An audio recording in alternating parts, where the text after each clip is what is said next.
All right. What's good, people? Hope y'all are well. Welcome back to the Onyx Report. Black Masculinist news for the day. Man, we are getting it in, man. Just day by day getting it together. And I got one for you I think you might be interested in today. And it raises the question of psychology as a field, most particularly in regard to therapy and how it treats Black men. So we're going to get to that because I got a special guest that's got some information that we were rapping. I was like, man, we got to share this. You got to share this. And I'm looking at him right now. I'm like, you had to share this, bruh. He had too much going on. We had to get this across. So, but before we do, like, share, subscribe, join, and donate. Support the channel if you will, so we can continue to bring you this independent Black male thought. So please make sure you do. You can support on Venmo, PayPal, Cash App, Patreon, and of course, good old Super Chat right here on YouTube. Shout out to Dark Power for the early Cash App. Much appreciated. Also, shout out to Barry. Appreciate that. He says, setting off the donation drive. Appreciate that. Salty Balls was good. Appreciate you sharing that, my good brother. So I hope others will do the same, and support the show so we can continue to do what we do, Also, y'all know the deal. The book is finally out. So I do hope that you guys will support it. Solutions for Anti-Black Misandry, Flat Blackness, and Black Male Death, the Black Masculinist Turn. And what I will do is there is a link in the description box. You got to read toward the bottom, but I will put it up again in the comments because there's a back to college sale, 20% off. So I want you guys to be able to take advantage of that. So please do. But check it out. And shout out to Keith for sending in this pick. So I had to put it up because I thought it was dope. Wrench Turner, appreciate that support. Salute to you as well. He said the book came today. Beautiful, man. Thank you for the support, bro. Thanks. Yeah. So check that out. Support the book if you will. And as I've told you guys before, shout out to Actively Black if you're interested in some of their gear. Go to activelyblack.com. And if you put in Onyx Report 23, you get 10% off your order. So, this is a Black male owned company. So I wanted to support the brother and get that in. So make sure you do. You know what I mean? So we can support each other. That's one of the things that I think needs to happen. If anything comes out of all this work brothers have been doing on YouTube and creating their own Black male media, the very least we can do is support each other in that endeavor. So please make sure that you do. So let me shout out a few people before we dive in. I just want to make sure that people are greeted properly. I'm not going to be able to go through all of them. Toya and Barry, what's good? Chef Mike, what's happening? Atlanta, stay focused. I'm listening. What's good? Patrick, Dardar, Ron, Mr. Shug, Corvus, what's up? Let's see. Just kind of sifting through creative. What's going on?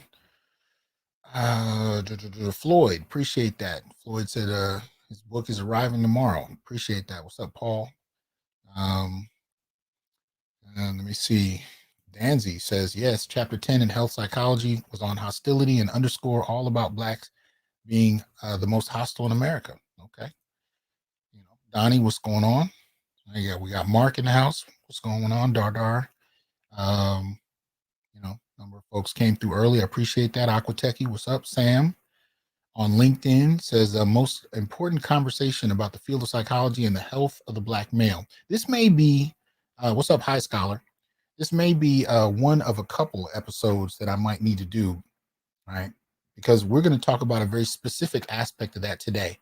And we might have to go back and cover other areas in future shows that I can do this week. So you guys let me know if that's something you're interested in. Shout out to Spain Man. Yeah. Let's see. Growth Talk with Kofa. Shout out to Kofa. Y'all support Growth Talk with Kofa. Go to his YouTube page, subscribe, support the show. Better You, what's up?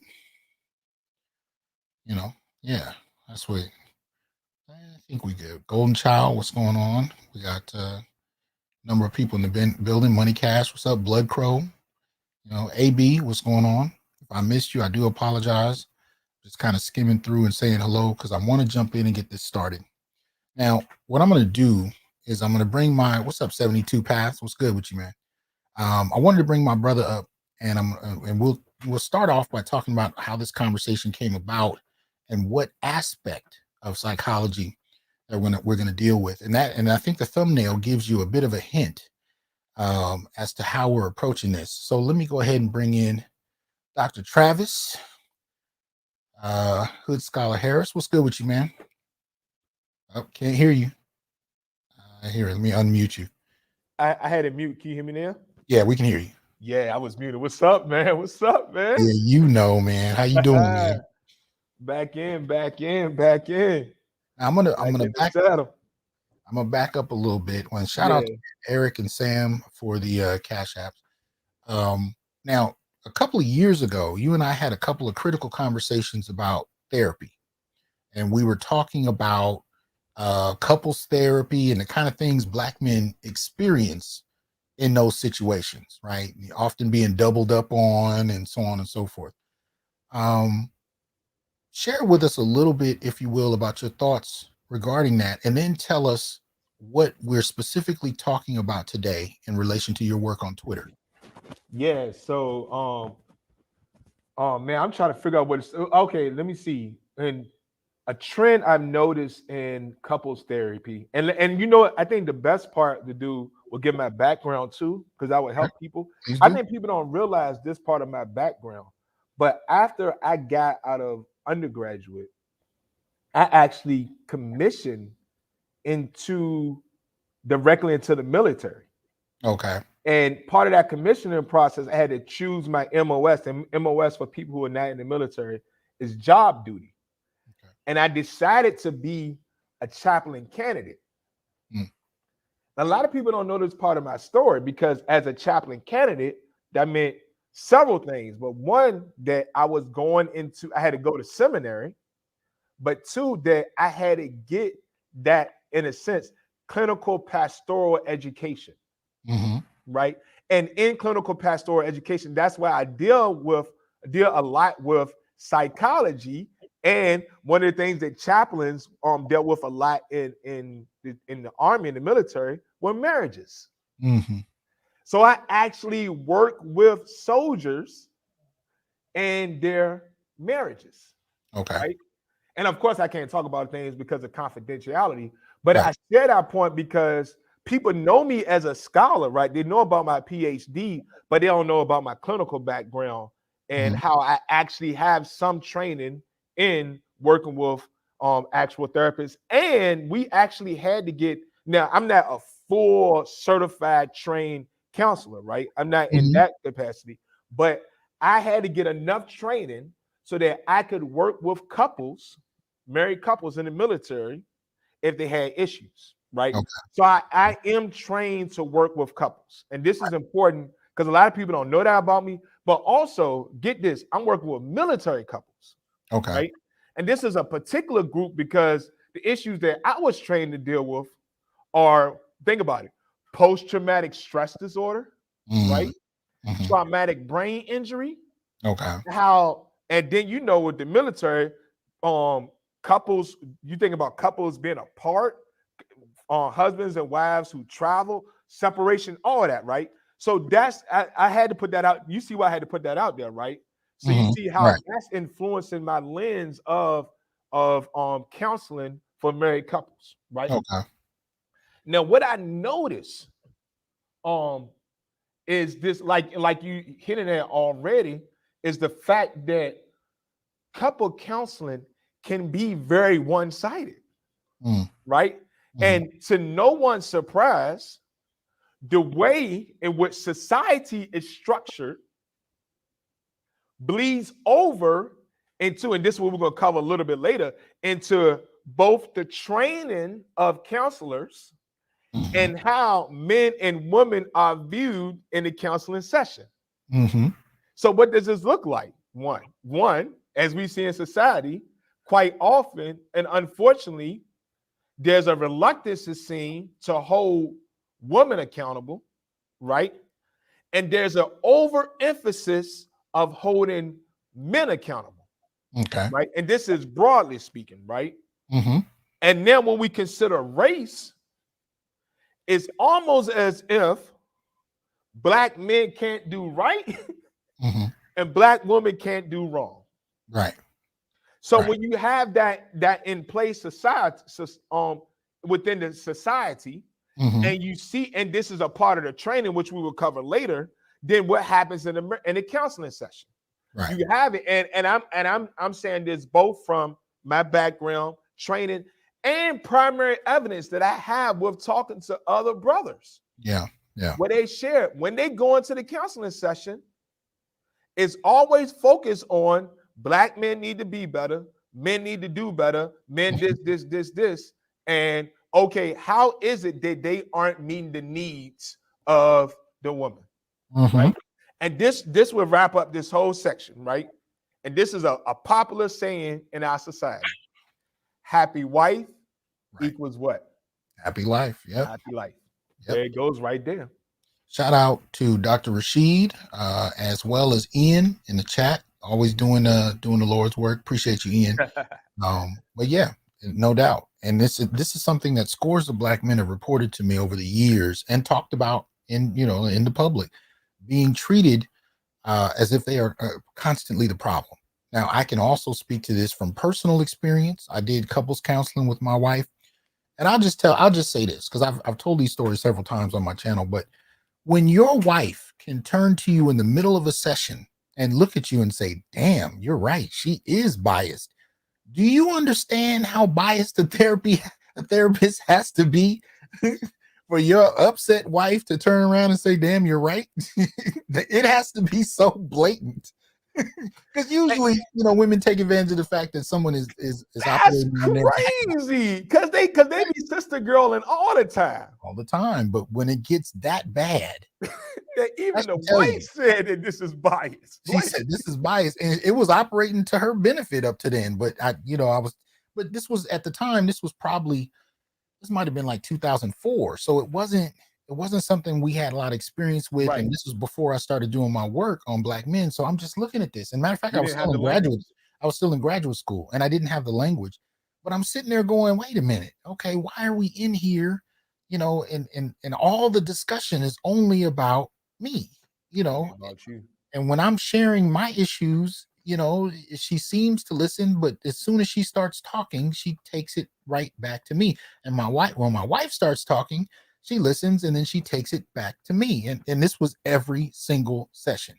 And you know what? This reminds me, let me add another component to this, right? I'm not trying to get into the theological conversations, but for a lot of people, a lot of marriage counseling starts in the church. Right.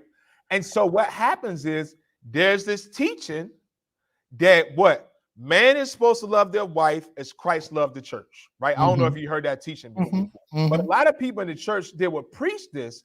So what has happened a lot of time is the pastor, because a lot of times pastor will offer the initial marriage counseling. A lot of times the pastor will focus on who? The man. Right. Well, yeah. And I think when you look at it, you know, financially, economically, where most churches are predominantly attended by women, most particularly in the Black community. So who's he going to cater to? I mean, you can piss off your audience if you want to, but that ends up hitting you in terms of the donation. But this is twofold, right? Because this is both, like you're saying, the population of the church, but also there's a hermeneutic, as in how to interpret scriptures, and a theological component of this. It's right. It's like, let's focus on the scriptures where the man needs to be responsible, but let's not look at the scriptures where the woman has any role or responsibility in this. Right. But that's part of the problem. So I'm clear. We're clear. What we're doing is we are exposing what's in existence. Right. Because a healthy relationship is not happy wife, happy life, and it's not 50-50. Healthy relationships are 100-100. Yeah. So what happened is what has happened and what's currently happening is very lopsided, where it's primarily focusing on the men. Where, because somebody asked the question, can we talk about this from a family systems perspective, right?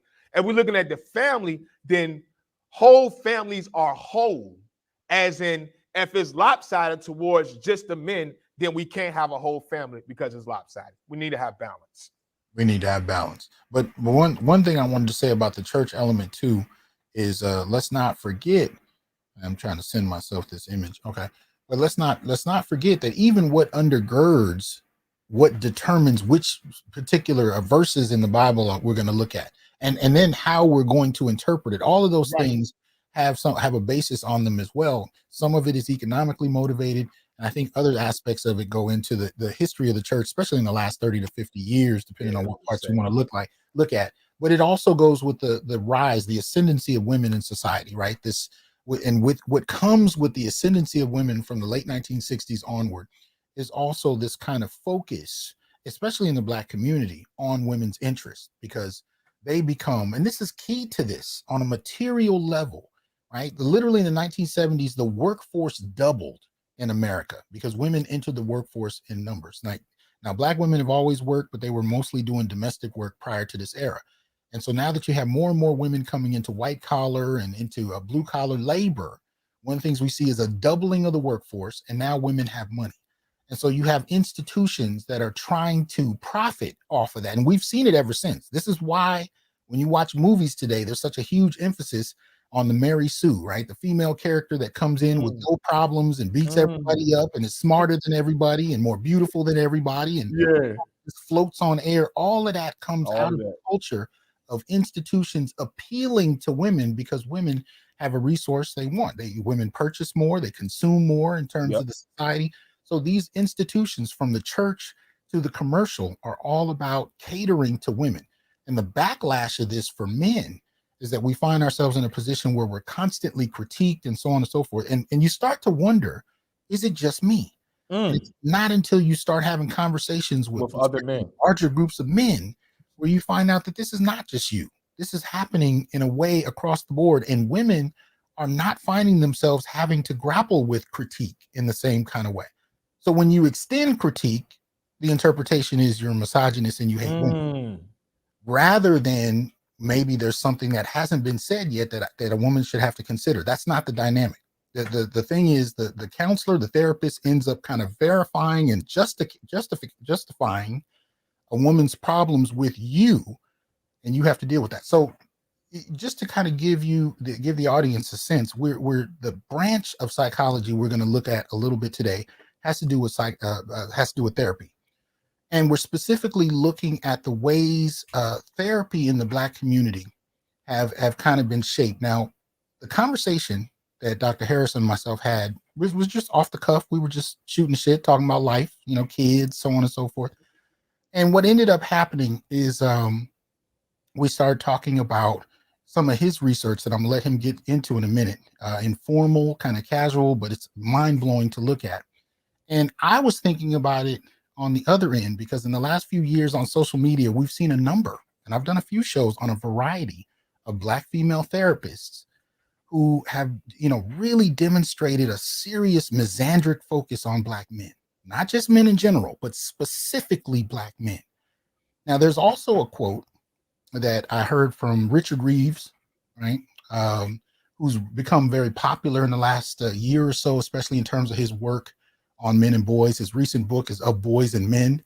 And I do need to do a review of that book. But he said something a couple months ago that blew me away. He said, psychology as a field is a couple of years away from being over 90, and he might have said 99% female, right? And so what that means is, from the faculty to the students, you have women overwhelmingly teaching and sharing with each other, and kind of passing down this information on what therapy means, how to function as a psychologist. And so much of it is void of not only a male presence, but a Black male presence that I think the misandry that gets passed down isn't even acknowledged. And if you're unfamiliar with what I'm saying, check out Tommy Curry's The Man Not and read about the Duluth model. And look at how the Duluth model function in a way to basically rationalize any problem that a woman had with patriarchy, i.e. men. I think we're starting to see that kind of practice writ large in terms of how therapy is practiced, particularly in the Black community. And there's an intense hostility toward Black men. And I would argue many Black men are starting to step back from therapy. Many of whom don't have the language to articulate, why and what's going on, but they know enough to know that something isn't right here, and too many Black men are telling the same story. You tell me, Dr. Harris, are you starting to see that kind of thing yourself? About men waking up to So it's both of those things, right? We're talking something that's happening. Something has happened where we are starting to connect some dots. Mm-hmm. And I think part of it, because this kind of like, this is what happened with me and you, right? Mm-hmm. We've had our individual isolated occurrences, but because and well, actually, you know what? Shout out to you, Dr. T. Hasan Johnson, right? And shout out to these mechanisms that have been put in place that has created a bridge and an opportunity for us to communicate with each other more. Mm-hmm. Because now that we are actually your bridge, like this show, like think about this, 5 years ago, even. Yeah. Did we have a show? Did we have a place where we could all come to and gather around and discuss these issues? No, right? Actually, I'm glad I said that, because 5 years ago, that would be around 2018, around 2017 to 2018. Another background information about me. I actually, or you could have actually called me a feminist, right? Mm-hmm. Because a lot of times what happened in academia now, when I entered graduate school, I wanted to go where to all the quote unquote Black stuff was, right? And when I went to the Black stuff, because of where the direction that academia is going, it actually led me into feminism, right? And from this perspective, I was all on the men are sexist, it's patriarchy and all that stuff. But what happened was I started to ask some questions. I started to ask some questions. And I think around this point is probably when we met. Because I was still a graduate student. And I'm like, and you know what I found? I found your Black male privilege. Is Black male privilege a myth article? Right? The essay, That essay. So what happened was it started to get out in the stratosphere where we were able to have more of a voice. And these voices allowed those dots to connect. Right. And now it went from me asking questions because of what I was experiencing as a graduate student to seeing, like you said, oh, I'm not alone. Yeah. Oh, I'm not the only one who had this story. Oh, I'm not the only one who had this experience in higher education. And oh, what my homies are dealing with outside of higher education as Black men is actually more of the norm instead of isolated incidences. Right. And this I want to make sure everybody hear this. This next point I'm about to say is key, right? Because what often happens is, which you have been accused of, Hasan, which I have been accused of, is being either anti-Black women, anti-Black feminists, homophobic, transphobic, the long list of either isms or phobic or something, right? Let's make this very clear. When I was knee deep 100% in it, supporting it, all of that, I started to ask questions. When I started to ask questions, that's when I started to get labeled. Right. Let that sink in. Right. I didn't say not one thing wrong about anyone. I never actually physically did anything. I never punished anyone. I never did anything that would hurt someone's material condition. The only thing I did was ask a question. Right. And once I started asking a question, that's when I became misogynistic. Yep. Cis-sexist, and all those other things that I literally was on their side doing what they was telling me to do to fight against. Right. Let that sink in. Right. That just asking a question led to me being called those things. And then I landed right here, right? Listen to one of the questions I asked. And this ties everything together, because this ties together the whole Black male privilege. I remember being at a conference and I asked a colleague, because I'm from the hood. That's why part of my name is Hood Scholar. My homie at the time was locked up in the feds, right? And we all read The New Jim Crow by Michelle Alexander. I asked her this question. I said, can I ask you this question? What Black male privilege does my homie have right now who's doing time in the feds? Guess what she said? What? He doesn't have privilege now, but he'll have it when he get out. It's like, have you ever talked to an ex-con and listened to the opportunities available to them? They lucky to get a job at Denny's. What the fuck are you talking about? It's like her theory is like, it's like she just could not imagine the possibility or the potential that something was wrong with her theory. Exactly. And I think James is calling and this is, and get this, and this is why I did a very good job, because I did not respond the way I could have. But this is like my A1 homie who grew up in the hood together. We literally like was running from dogs together, all that stuff, all that stuff, right? So this wasn't just some random dude. This was my man. And you're telling me that my man will have privilege after he served time in the feds? Oh, yeah. Is this what we doing? That's what we doing. And by me questioning that, I'm misogynistic? Brother, I had the same conversations when it came to Black men who were dying due to a police-initiated homicide, right? And the argument was that this particular feminist I was having this, debate with, she said the reason that those men had privilege is it was because people heard about them when they died. That was their privilege. And I pointed out, then we started going through the numbers, and this is probably around the time I met Tommy. And Tommy kind of really hit me to empiricism. But one of the things we were talking about is at the time when this came out about Black men, there's about 300 Black men that died every year. And it was about 12 Black women in regard to police homicide. And the thing about it was, the reason it was 12 is because it was one incident where several women got killed. So really, the annual numbers were lower than that. And the range for Black men, was between 200 and 300. But at that time, actually, let me jump in real quick. Guess what? That number is actually lower, because as one who's an organizer who's been out on the field, that number is solely based on media reports. So whatever they were able to find in the media. I went to a rally we had in DC one year, And I heard all these mothers and fathers speak. That's another thing people leave out, the fathers. But I heard all these mothers and fathers to speak. And this was the other problem with that whole privilege argument. Nobody knew their child's name. Their son's name, let me be clear. Yes. No one knew their son's name. Yes. So you're talking about hundreds of black boys, black males, and black men who are killed by the police every year that nobody knows about. Well, here's the thing.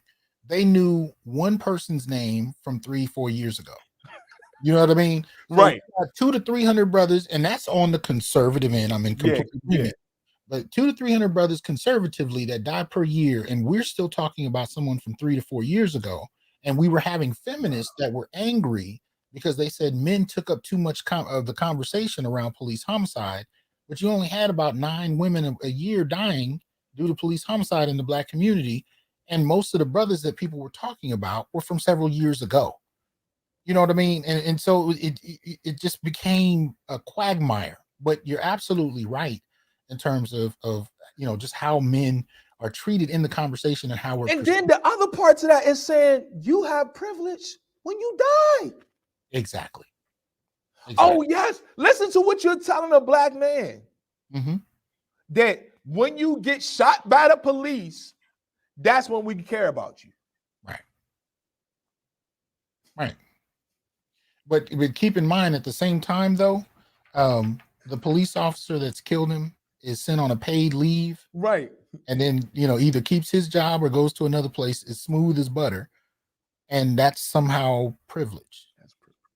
So anyway, so shout out to Craig for the donation. Shout out to Leon. Says, man. I had big time. $10 but this is a copy for your book, a copy of your book. Ask our brother FD what his address is so that you can mail him a copy of your book.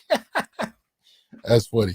Anyway, but I want you to talk to us about your work on Twitter, because this is the crux of our phone call. This is what blew me out of my chair when he and I were dialoguing, because I didn't know he was doing this. But please share with the audience what you were doing, and then you can share your screen when you're ready. Yeah. Through it. So I'm gonna go ahead. All right, this is it. But tell us what you were doing and why. Like, how did it come about? Okay, so yeah, let me do that first. Is it sharing or okay? Yeah. So what happened was it's not sharing yet. Yeah. Okay, good.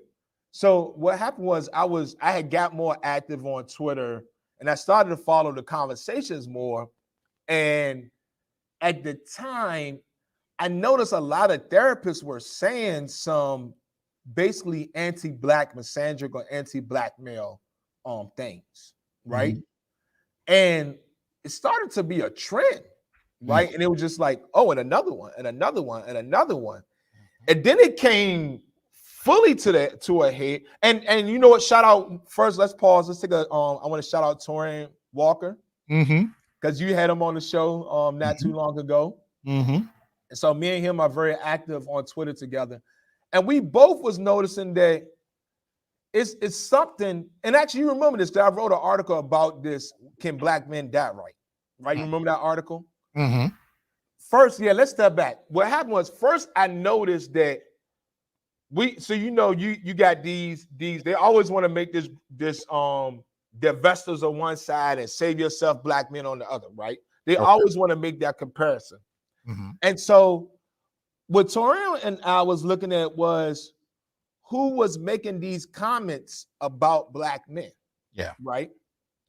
Whenever black men will say atrocious things about black women, they literally be like someone who has a Twitter account.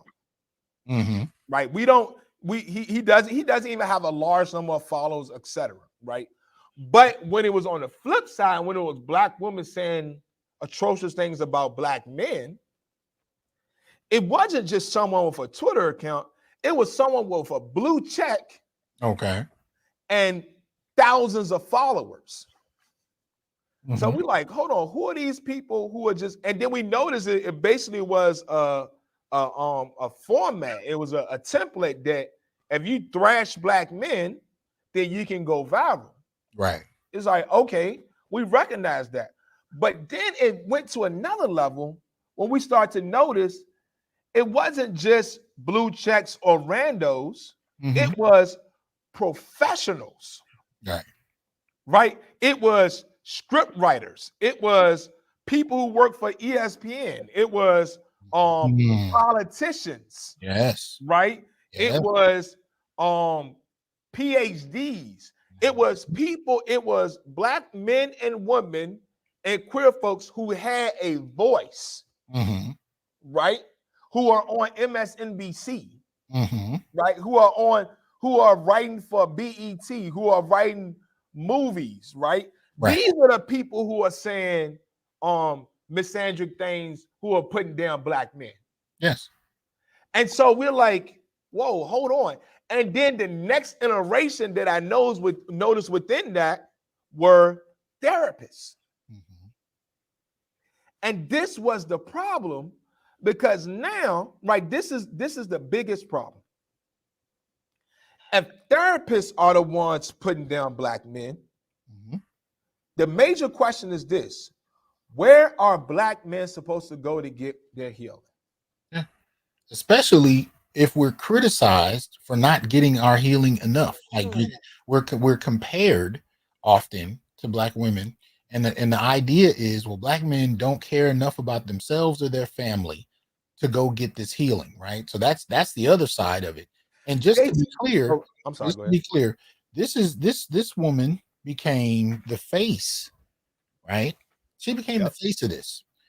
But I've done shows on multiple black female therapists, not just one. She's probably the most famous at this point. If you're not familiar, this young lady, started off doing with these tweets, Yeah, TikToks. and TikToks where she was talking about, black men and how they needed to get their healing together and how they were fucking up their families. And she was, real derogatory. She'd be there, at all times of the day, dressed however, just talking about black men in these derogatory ways that she was framing as healing. See, she was saying she was coming from a place of healing, and she didn't understand why people were taking odds or, had disagreements with her about her treatment and her framing of black men. And eventually she lost her position as a therapist, and she's been just kind of buck wild ever since. I don't know what she's doing.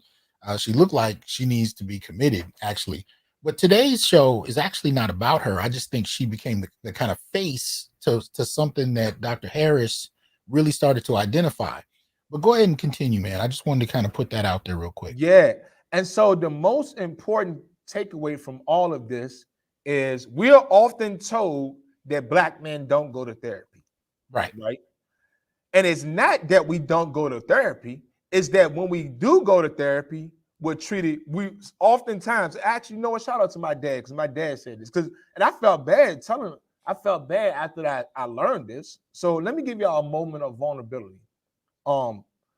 My dad was like going through some things and stuff. I was like, Dad, like, you should go to therapy and go talk to him about it, right? He was like, son, every time I go to therapy, I end up feeling worse. Yep. Yeah. Well, I'll tell you this. I did 5 years after my wife passed, and I went out of my way to find a black male therapist. Now, I'm not saying that's just going to be the solution for everybody, but I found a brother that was on point, and it was actually very helpful. When you experience therapy done right, and this is just my humble opinion. I'm not saying this as a professional therapist because I'm not one, but I have experienced quality therapy. And what I noticed the quality therapists will do is they won't tell you what to do. They won't tell you you're wrong. What they do is they hold a mirror up and they ask questions, and they get you to think about your own thought process, your own perception, your own assumptions. They kind of get you to acknowledge. So you go, we'll go from point A to point B in a given situation. And a quality therapist will hold a mirror up to get you to ask yourself, why did I assume that point B was where I needed to go after what I experienced? They get you to look at the mechanics of your own thinking, and then they get you to explore where those ideas, those beliefs came from. So it can be a very, a powerful and edifying experience if you find a quality therapist. You find a good one. But if we're in a situation where the overwhelming number of therapists that are coming out of these institutions are not only women, but they're women who've been trained with a certain kind of misandry about not only men, but Black men in particular. Now, what are we talking about? What kind of therapy and healing can we send Black men to? The majority of therapists are not only Black women in our community, but Black women trained in a misandry in the institution, or a professionalized misandry on top of the misandry we hand down in our families as it is.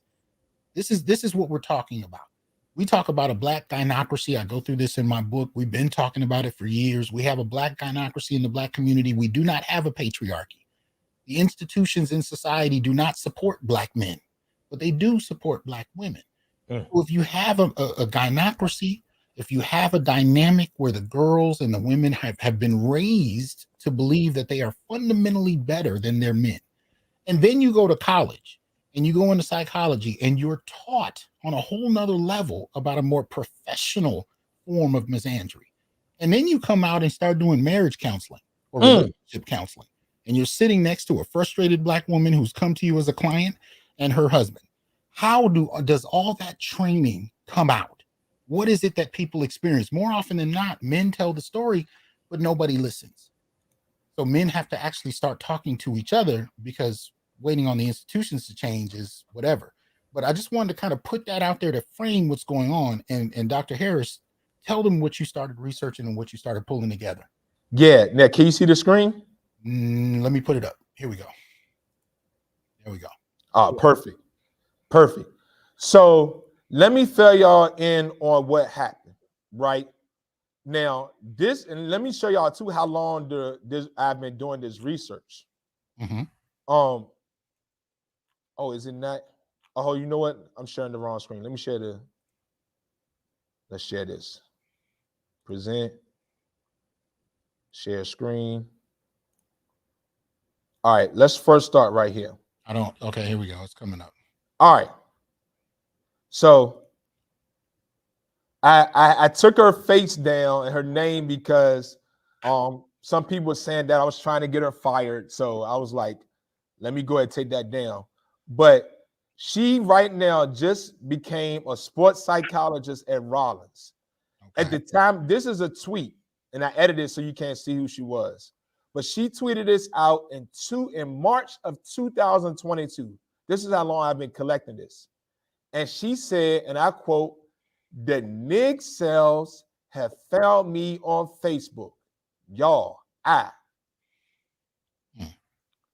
And so from there, right, this is where it switched, where I went from focusing on all, and I'm still looking at all professionals, right? But to now, let me look at. Well, and you might have to define nig cells. Right. Here it goes. So now let me look at, so this is a thread that I started March 21st, 2022, right? And I say, I'm so glad we witnessed, called Black Men Nig Cells, because it's opening my eyes. Now I see mental health focuses on everyone but Black men. So this is March 21st. So like you said, nig cells. What is nig cells? Nig cells, this is indisputable. There's no way you can argue against this. Nig cells is an overtly anti-Black misandric term. Nig cells can only apply to Black men. What they did was they took incel, which is involuntary celibate, right? Or someone who's not having sex involuntarily, combined it with the N word and created one word. So you take the nig, and then they took the nig out of the N word and the cell out of incel and created a new word, nig cell. Okay. Which is gross, right, and nasty and disgusting, right?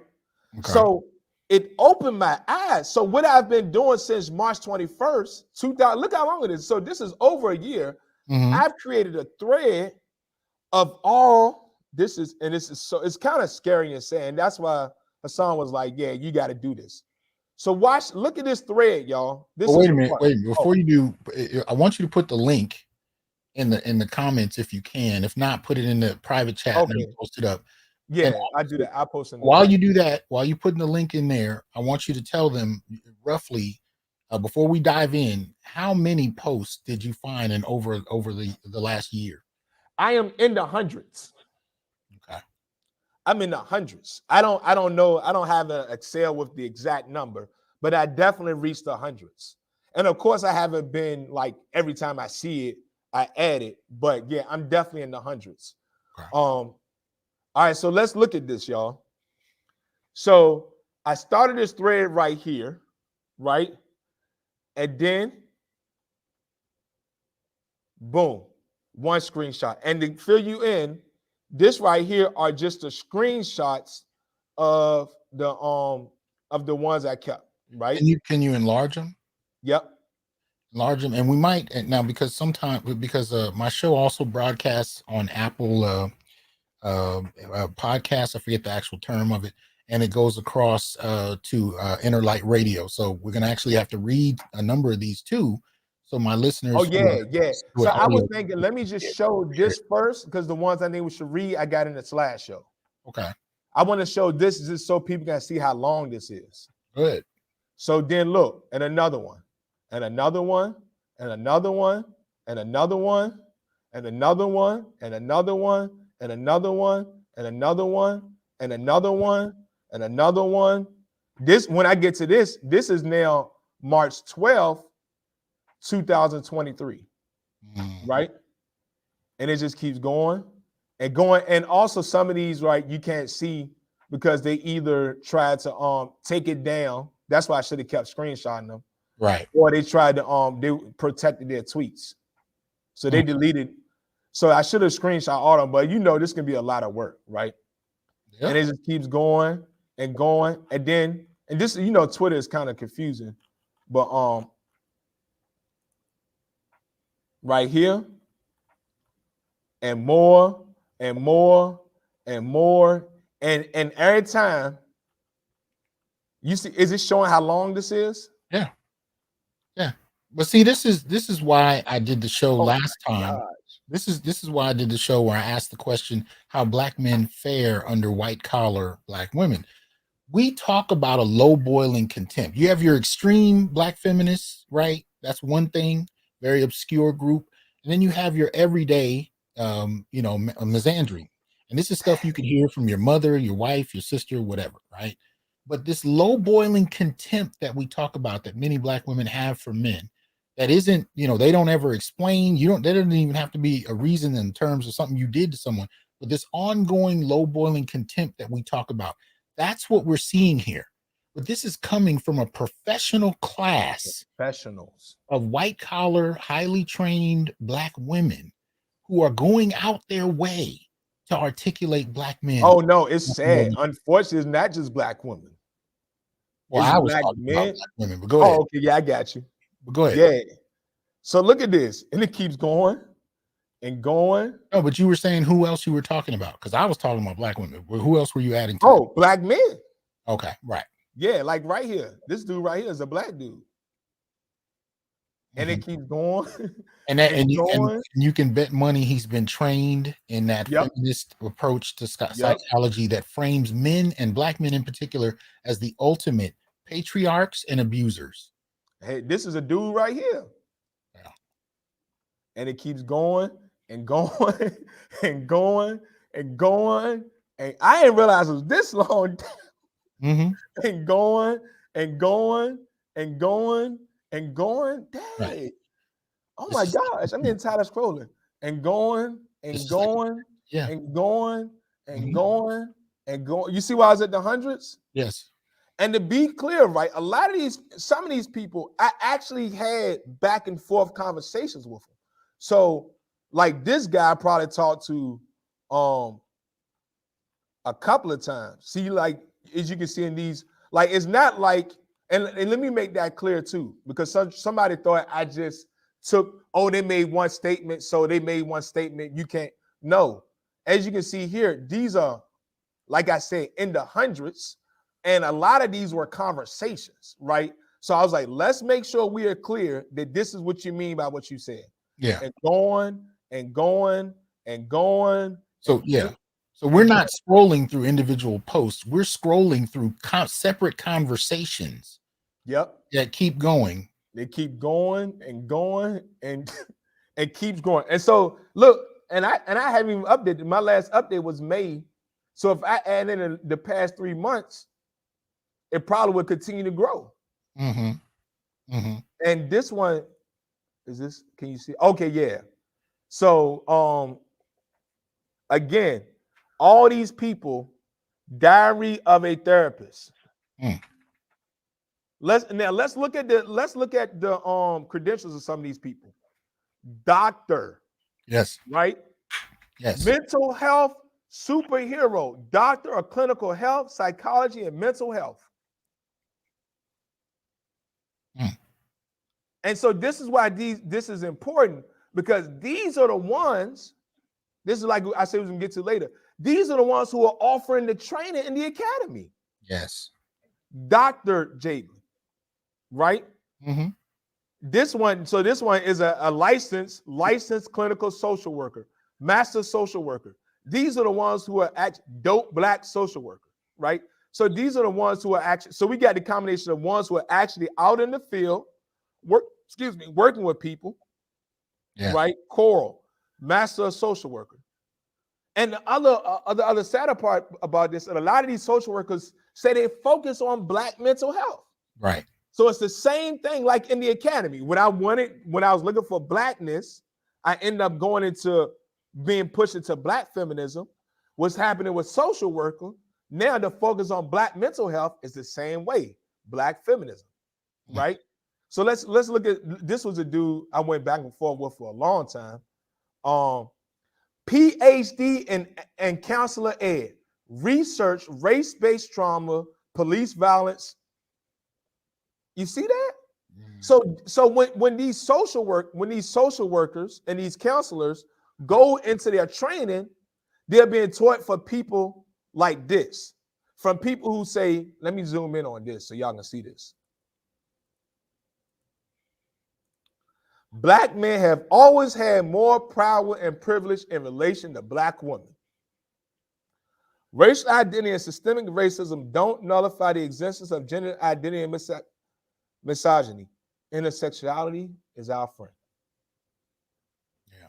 And if any of you are curious, the piece I did on Black male privilege, I argue against this. This goes against Jewel Woods' work, which is basically a list that he posted online years ago of so-called Black male privileges. And so my essay on that, I refute it basically. But what you're seeing, and this is the importance of scholarship, this is the importance, or at least the power of the academy. Once these ideas are out there, whole new generations build off them, right? You wouldn't get a BLM if you didn't have intersectionality in that 1989 from Kimberly Crenshaw. These ideas create communities, and those communities, teach and create other communities. So what you're seeing with this person is they're riffing off of intersectionality. They're riffing off the ideas of Black male privilege, the idea about Black male patriarchy. These ideas have been so rampant in many aspects of the Black community's presence in the academy, especially in Africana studies, that they're not even pushed back against. It's just accepted lore. This must be true because somebody said it, right? And it just keeps passing from generation to generation without any kind of empirical check, which is the importance of Black male studies and the work of people like, Green Gorilla, of course, Dr. Tommy Curry, Dr. Ronald Neal, William Smith, Travis Harris. When you have these brothers who are producing the pushback and giving you the rationale for how we got to where we are, it's important that you check that out, because this is what it's producing. And this right here brings everything in a complete circle. Because how did we start talking about, when you go to counseling, it always focuses on the man. Mm-hmm. It makes perfect sense if when that counselor was in their training in class, what were they taught? Black men have always had more power and privilege. Exactly. It's the Black man. It's the Black man. It's the Black man. So that's what they regurgitate in the counseling. And regurgitating is the perfect word, right? But it's exacerbated by the fact that you have very few black male students, you have very few black male faculty, you have, it's when you're not physically present in the discussion, it's easy for these things to be replicated, and there's less incentive for people to push back against it.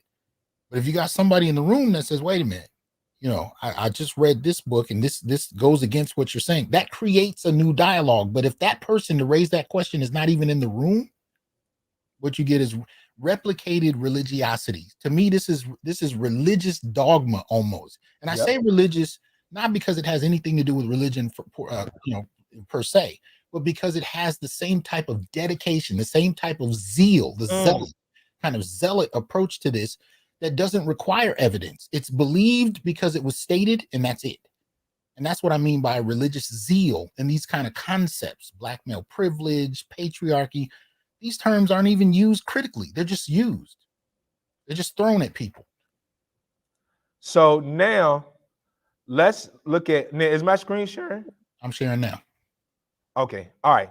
Now let's look at the slideshow so we can see some of the actual comments, right? So now these, we kind of did this already, but these are some of the people who affirm her calling us nig cells. You got undergraduate students, you got PhDs. Look, a writer for Psychology Today, multimedia journalists, doctor, writers, and PhD student. This shows that this is at every single level.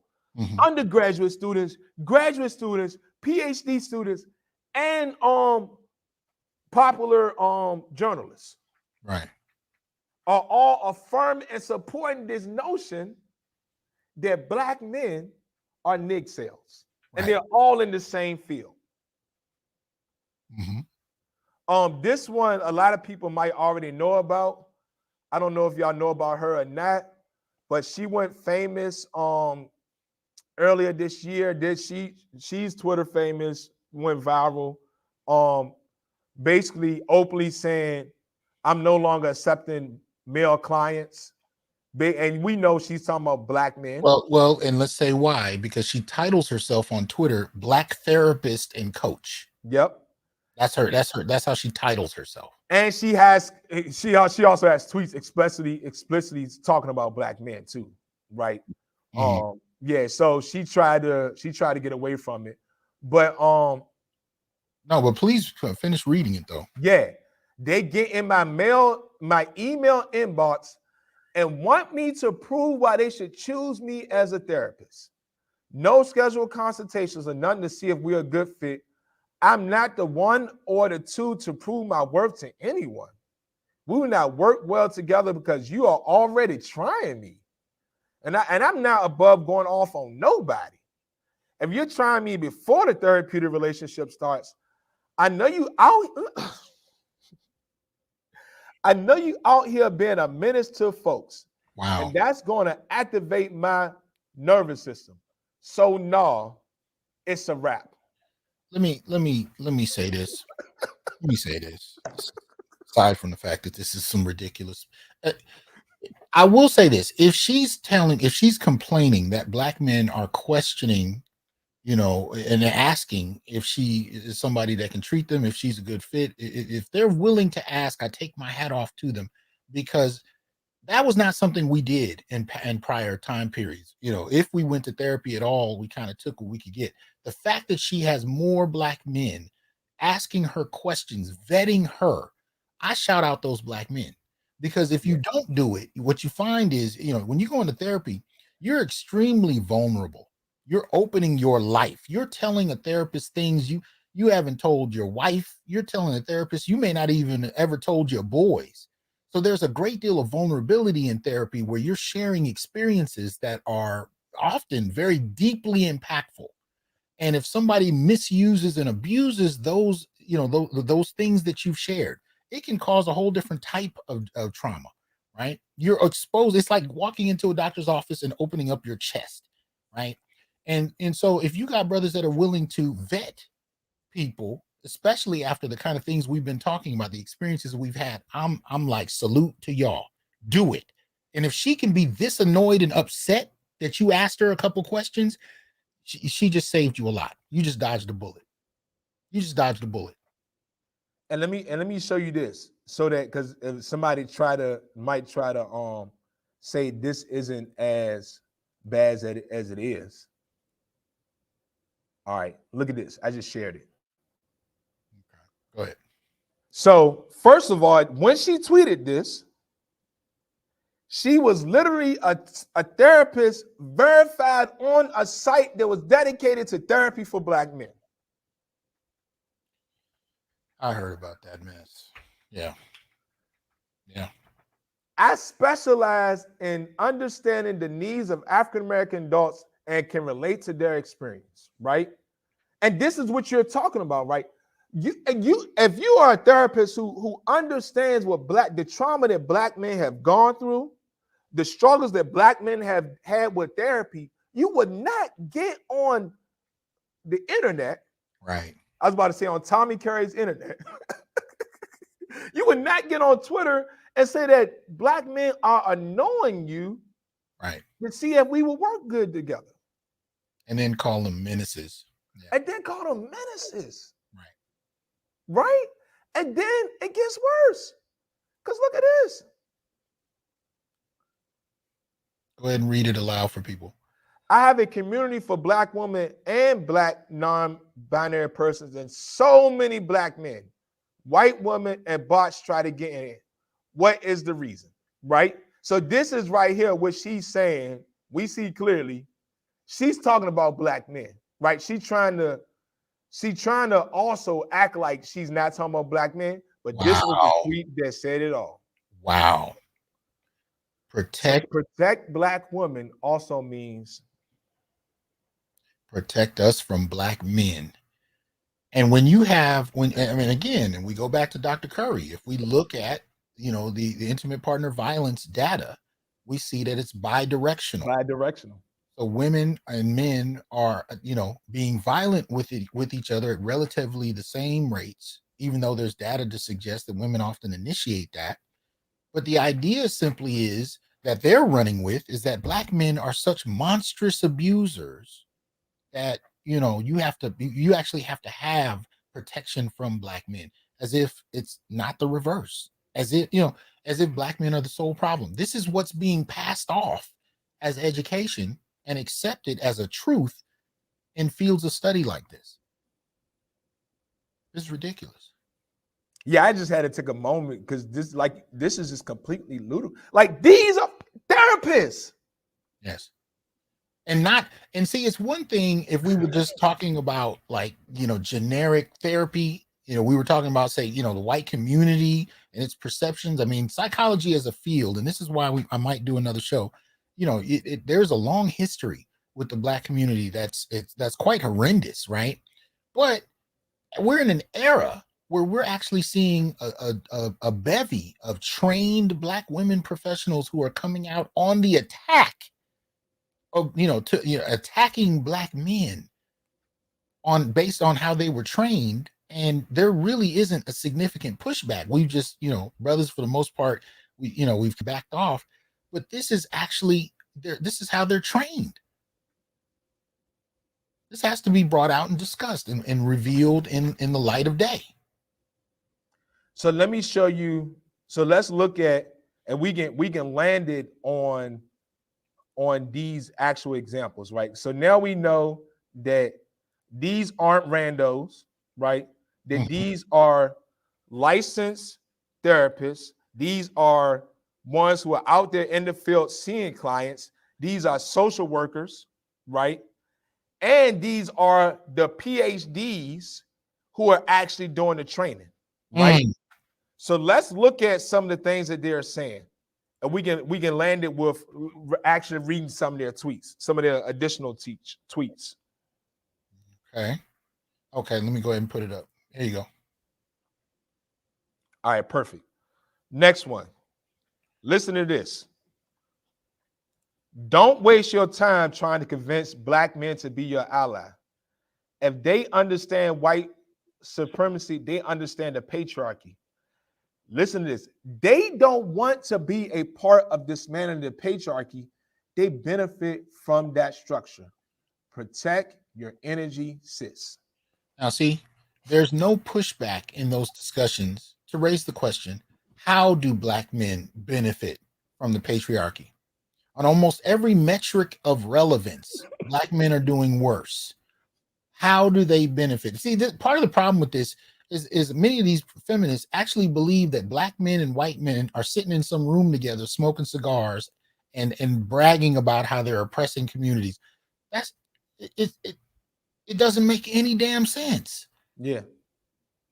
This is why empiricism is so necessary. We actually have to look at data, because otherwise these kind of opinionated stances take on a life of their own. They become truths that don't need to be investigated. Go ahead. So let's break this down, right? Say you are a Black man who actually has been hurt from this society. Or say you were actually hurt from a white man, right? Or you were hurt in such a way that goes against this whole wanting to benefit from that structure. Mm-hmm. And you go to therapy and you go to see this therapist. What is this therapist going to say to you? Mm-hmm. Mm-hmm. Right? And this is why my dad said going to therapy made him feel worse. Yeah.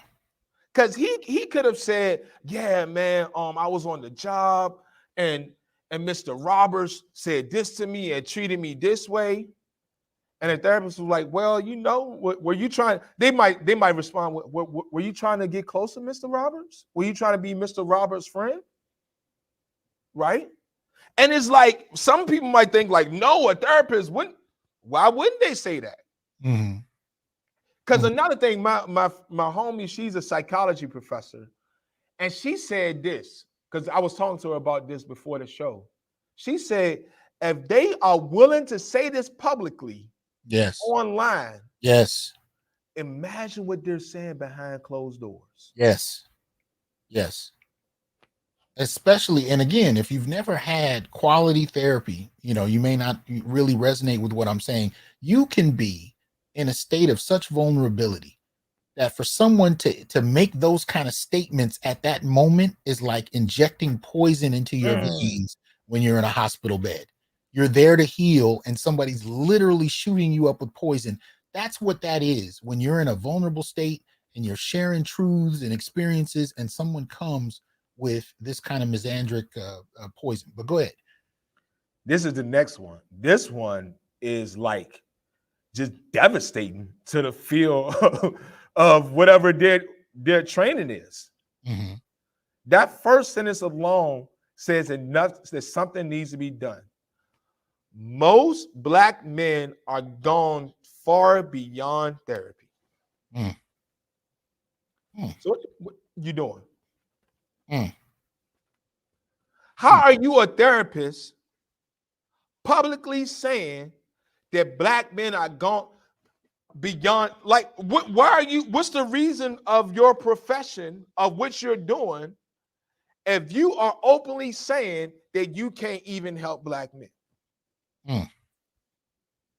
Listen to this language. They need a reset on their existence. Damn.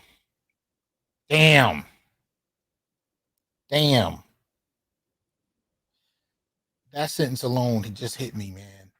They need a reset on their existence. What trained professional says this kind of stuff and leaves it there? They need a reset on their existence. God damn. Publicly. Wow. Yeah. I mean, that pretty much speaks for itself. Wow. So I'm just letting that simmer for a little bit.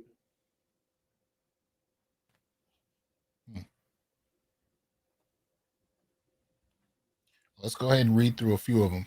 Yeah. So I'll check this one. So it says, as a queer Black male, some aren't ready for the convo of hetero privilege. Straight Black men are the white people of Black people. So we remember this article from Very Smart Brothers, you know, that everybody was talking about a couple of years ago. And so you have this person citing it. And they basically made arguments about black men being the problem all the way down to eating the big piece of chicken, which is fucking stupid. But anyway, shout out to Dr. Thunder. Shout out to MS Delta. Appreciate that generous support earlier. Shout out to Artisan. Shout out to BGS. Glad y'all are in here. Shout out to Passport OG. Support Passport OG's show. But let's continue. Yeah, but with this one, I want to point out we show black men, we show black women, and it's also queer black men, right? That's why this is a problem, because this is across the board. Mm-hmm. Next one. It's only 2 types of men in life. Choose wisely, sis. What you doing? Took out that trash and filled up your tank. Wow. It's like, oh, so this is what you think about black men? What you doing? And now, hold on. I also want you want to go back to it? Yeah. No. We got Patrice Perkins said the discussion is fire and much needed. We need to support, not break, our black men. This is coming from a black female health psychologist. Thank you. Appreciate you listening. But this is a cold breakdown, right? What you're doing, the text that, supposedly people get in the middle of the night, to come through, and then took out that trash and filled up your tank, right? But this is all about what I've talked about before. The standards for what's considered a good man are rooted in what I call male relationship emotional labor, right? So if you're trying to get sex, you're supposedly a horrible person.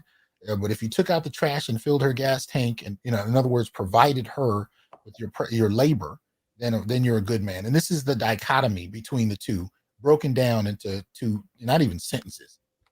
This is ridiculous. But go ahead. Let's go to the next one. I'll read this one. So we black women are always under cultural mandates to heal in ways that black men aren't. This keeps showing up in my therapy practice. I'm asking questions about what it means to exist in cis heteronormative relationships with black men who resist healing work. And apparently this is a response to a Brittany Cooper post. God damn it. Then Brittany Cooper says, and this is dated March 24th, 2019. She says, one day we'll have a conversation about how black folks romanticize that tortured artist shit when it comes to brothers, but how sisters couldn't dare build whole careers as creatives off bleeding in public. We are always under a cultural mandate to heal in ways men never are, right? I never read what Brittany Cooper said because I was always focused on what the therapist said who quoted her. Mm-hmm. So hold on, we romanticize torture artists? Did you know we were doing that? What am I missing? Well, yeah, what is she talking about? Like Tupac, the tortured artist kind of dynamic, what I would argue is that when it comes to black men and artistry, what black men are supported by the mainstream for doing is self-detrimental. If you look at, like, for example, Old Dirty Bastard, yeah, right, who's damn near killing himself, in terms of alcohol and whatnot, what's supported, what he's mostly known for was hurting him, was damaging to him, and yet that's what he was supported with. People don't necessarily always want. Actually, I don't think most of the mainstream wants to hear a healthy, balanced black male talking about life from a healthy standpoint. Wow, that's a good point. We are paid in many ways. We are publicized for our dysfunction. We're not necessarily publicized for our healing and our capacity to be balanced and contribute to society and uplift communities. That's not what people want to see with black men. But instead of going into the weeds and looking at that, she basically creates this Manichaean balance, this Manichaean duality, where, black women good and, sacrificial, Christ-like, and black men bad, abusive, using people, so on and so forth. Right. That's exactly it.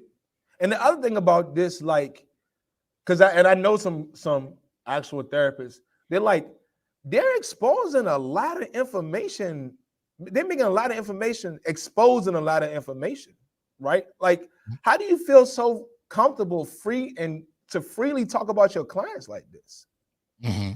Because technically, and I know, remember, I have some background on this.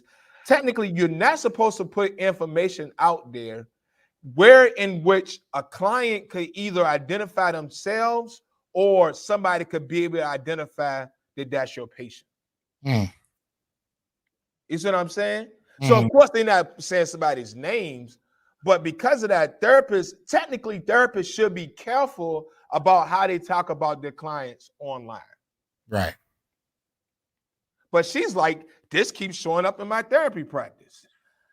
And another thing, my homie, actually shout out to old Sean Gaston. You know him, you had him on the show before. Right. Oh yeah. What he said too is that quite often what happens is therapists will spend a lot of time reflecting on their patients, but don't spend enough time reflecting on themselves. Uh-oh. And the reason why this is important is because to what extent is what she's seeing a reflection of her patients or the lens through which she's processing the way her patients are acting? Right. Right. Because this might just be on her. Right. To say it another way, this might just be on you, sis. But I posted this a little earlier. I want to revisit it. This very short post by my boy Ghetto User. He says, exactly why I retired, because the anti-Black misandry is overwhelming. They did not care in a female-dominated field. Absolutely. Absolutely. And again, there's no pushback. There's no incentive for there to be pushback. Right. And yes, I said earlier that part of the problem is there are no men in the field, Black men in particular. There are not enough Black men, but also beyond the sex dynamic of who's in the room, you also have an ideological one. Yep. And part of the problem is when you interject this intersectionality based Black feminism into the discussion, whether male, female, trans, whoever the trained therapist is, if they've embraced these kind of ideas, the approach they're going to bring to the table is already going to be problematic. Shout out to Dr. Thunder. Good to see you in here, man. And that's the larger point, right? Because sadly, when the Black men are in the room or they are a part of the conversation, they do what we saw earlier. They fall right in line with the misandry, the anti-Black misandry. Right. And I can't remember if this was a man or a woman, but this might have been a man. Mm-hmm. He's like, Black men have male privilege. Mm-hmm. The fact that some Black men don't even have to, this probably was a dude, have to consider the effects of their maleness on the rest of their community members, an example of said privilege. Let's talk. And to be clear, if people, let me decode this, right? Remember when Nicole Lewis said that Black women need to protect themselves from Black men? What this person is saying, because a lot of times because remember, I used to be a part of this. What they used to say Black privilege is rooted in is the fact that Black men are abusers and Black women and queer folks are the victims, right? So what they're saying in this tweet is that Black men have to consider their effect on the community, as in they need to think about the ways in which they're terrorizing the community. Mm-hmm. So now you have explicitly clear how therapists see Black men as terrorists and part of the problem. Right. And that's before they even walk in the room to sit down with you. That's why Nicole responded that way when only thing they did was send an email to see if they can work together. Yeah. Yeah. Let's see a few more. And I probably, if you guys are interested, let me know. Put a 1 in the chat if some of you might want to come up and share some of your experiences. Otherwise I'll just keep it to Dr. Harris. But let's go ahead and look at it. So this one, I'll go ahead and read this one. Might randomly see me on somebody's IG live explains how being gay isn't negative. Black men hold on to toxic ideals to defend what they deem masculine. Women shouldn't deal with men who aren't making their pleasure a priority. That includes some taboo things like, what is that, a salad? Yeah. Eating a salad. Okay. This is ridiculous. This is absolutely. You almost think it's not real. Like, yeah. We got a few people that want to come in, and Artisan, I do definitely hope you come in. I'm going to drop the link. And what I want to do is I want us to keep going through these. if someone has a story to share, we can kind of engage that while we keep going. I just dropped the link. So if you're interested in coming up and you have something to share, be very to the point. Let's let the audience hear what you have to say, and keep it as concise as you can so others can come in. But go ahead and read the next one, Doc. With foolish imaginings like this, I never have to wonder, as much as I lament it, why in almost 10 years as a therapist across various settings, I can count all my Black cis man clients on both hands and still have fingers left. Y'all love patriarchy too much. And this is a response to, let's read what the gentleman said. Imagine as a Black man, you go into therapy for the first time, and the therapist goes, before we deal with your childhood drama, we need to unpack your participation in the cis hetero patriarchy. LM Levman, IBC, right? Yeah. So first, what he's saying is very plausible that could have happened. Mm-hmm. You go into therapy, and the therapist says, because as we saw in the previous tweets, they believe that you want to gain a position in patriarchy with white men, right? So you go in, you want to talk about your issues, but the first thing they say to you is, well, you know what? You need to deal with your patriarchy. And she retweets that, right? Says nothing about that, but says that I can. So it's a couple of things. There's one, she's a seasoned therapist, right? So let's see. This is another layer we didn't mention earlier. Not only are these PhDs, therapists, graduate students, these are therapists who've been in the field for a long. And this is an example, 10 years. Right. And she says, I can count all my Black cis man clients on both hands and still have fingers left, right? So, in response to the concern of how Black men are treated in therapy, she says, well, y'all don't come to therapy anyway. And the interesting thing is she makes the assumption that the reason people don't come, the reason Black men don't come is because they love patriarchy.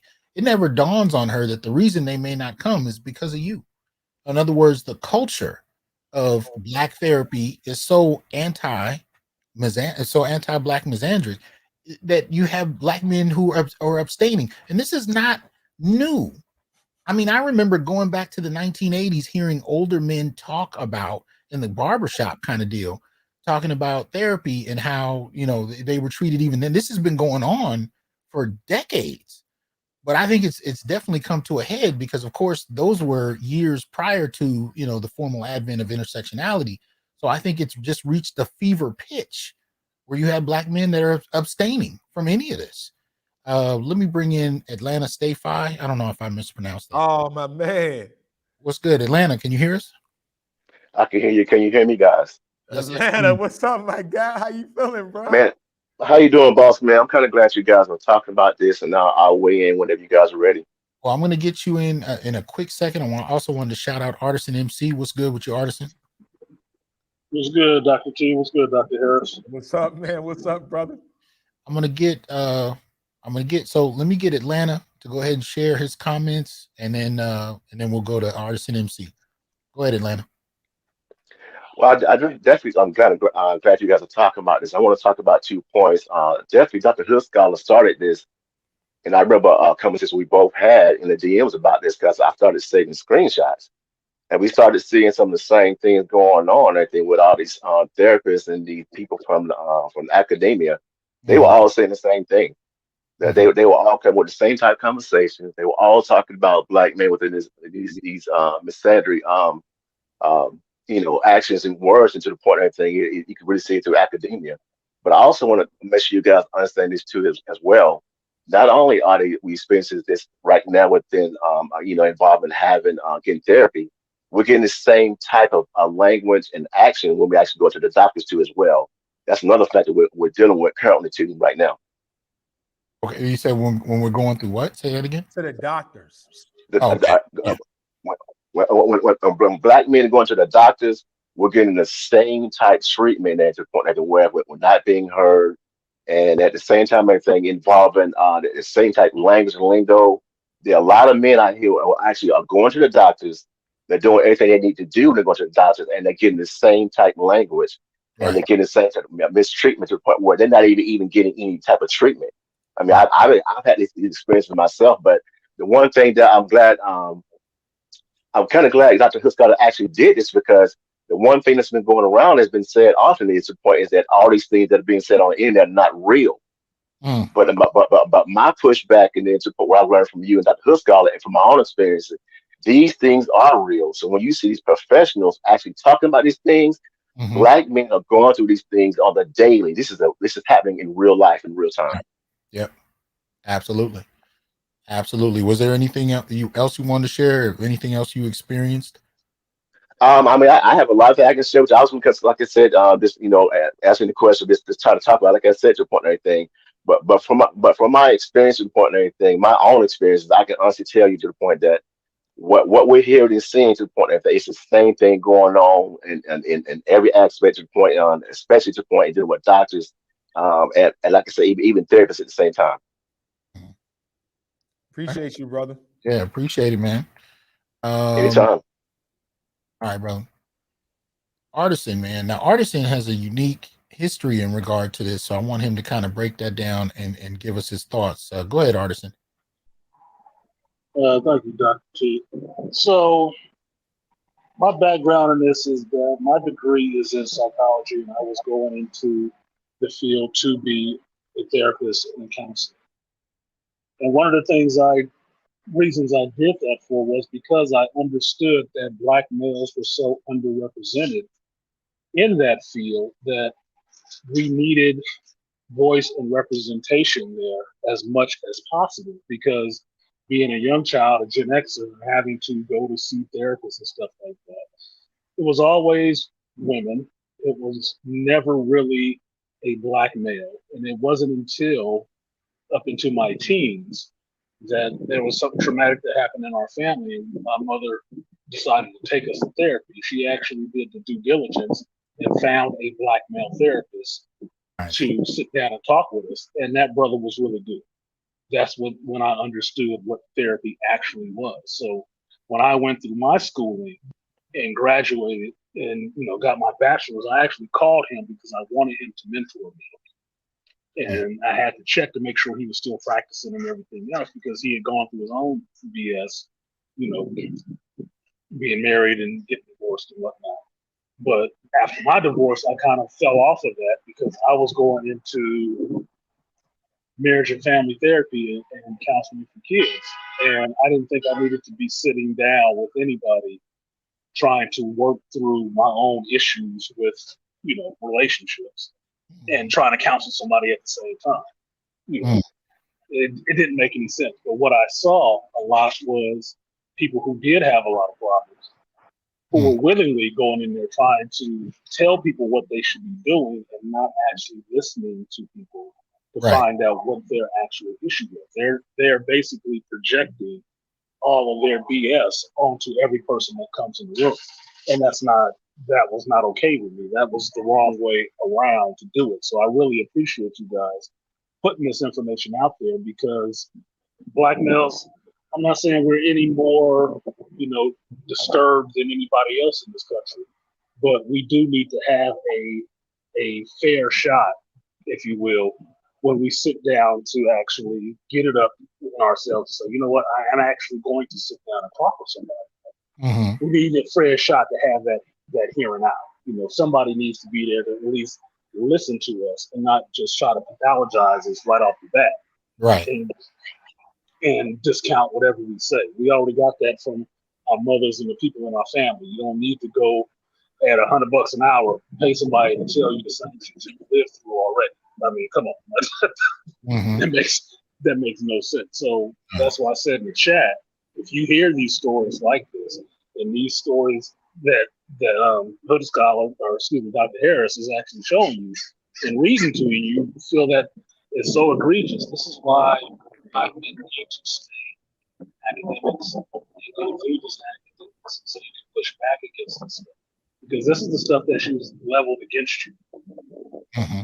flat out. This is the army that's against you. You need to have some soldiers out there on the battlefield. Right. And one of the points I made, it can't just be Dr. Umar. It can't. I mean, I don't accept it. I really can't accept that.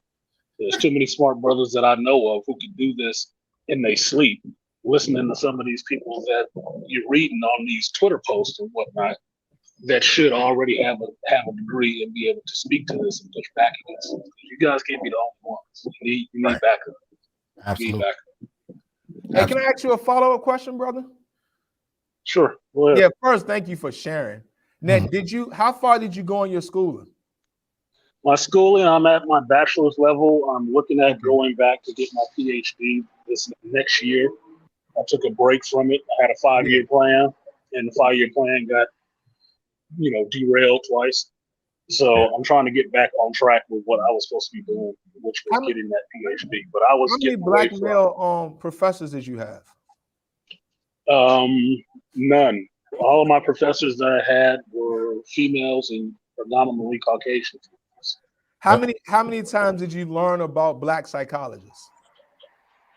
Very few times. There was one that stuck out in my mind, and I'm really kicking myself right now for not remembering him, because I wanted to get my PhD from his college, because that was the first college that gave a psychology PhD to a black man. I wanted to get it from his college. It made more sense to me to get it there than anywhere else. It would mean something to me. Last question. According to my research, a lot of the therapists, clinicians misdiagnose on black men. What I mean by that, very practical example. Say a black man is an alcoholic, right? And when he goes in, they would diagnose him. I'm sorry, say a black man has a problem drinking, right? They would diagnose him as an alcoholic instead of recognizing him as one who has depression. Okay. What do you think about that? That they're not looking at his history. And this is common for black males, that people quickly just pass us off. And to show you how that works, I'll give you another personal story. Yeah. A couple of years ago, I was having a problem with a lot of stress, right? I called a medical helpline to say, hey, I'm having these problems. I'm thinking it could be this or whatever. The person on the other side of the phone, which was the advice nurse, tried to pimp drugs off of me. Now, I'm not somebody who takes drugs, medication, and if I was practicing, I wouldn't be trying to push medication on people. But that's what she's trying to do. Yep. And she's arguing with me on the phone. This is the advice nurse, mind you, at like 2 o'clock in the morning.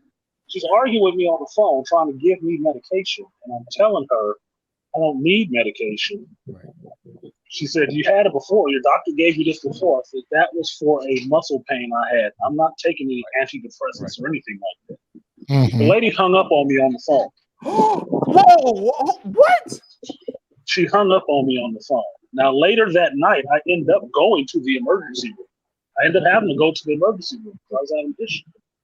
When I showed up there, one nurse showed up to me, and the first thing she said was, I wasn't the one who hung up on you on the phone. And what does that tell you? Wow. What does that tell you?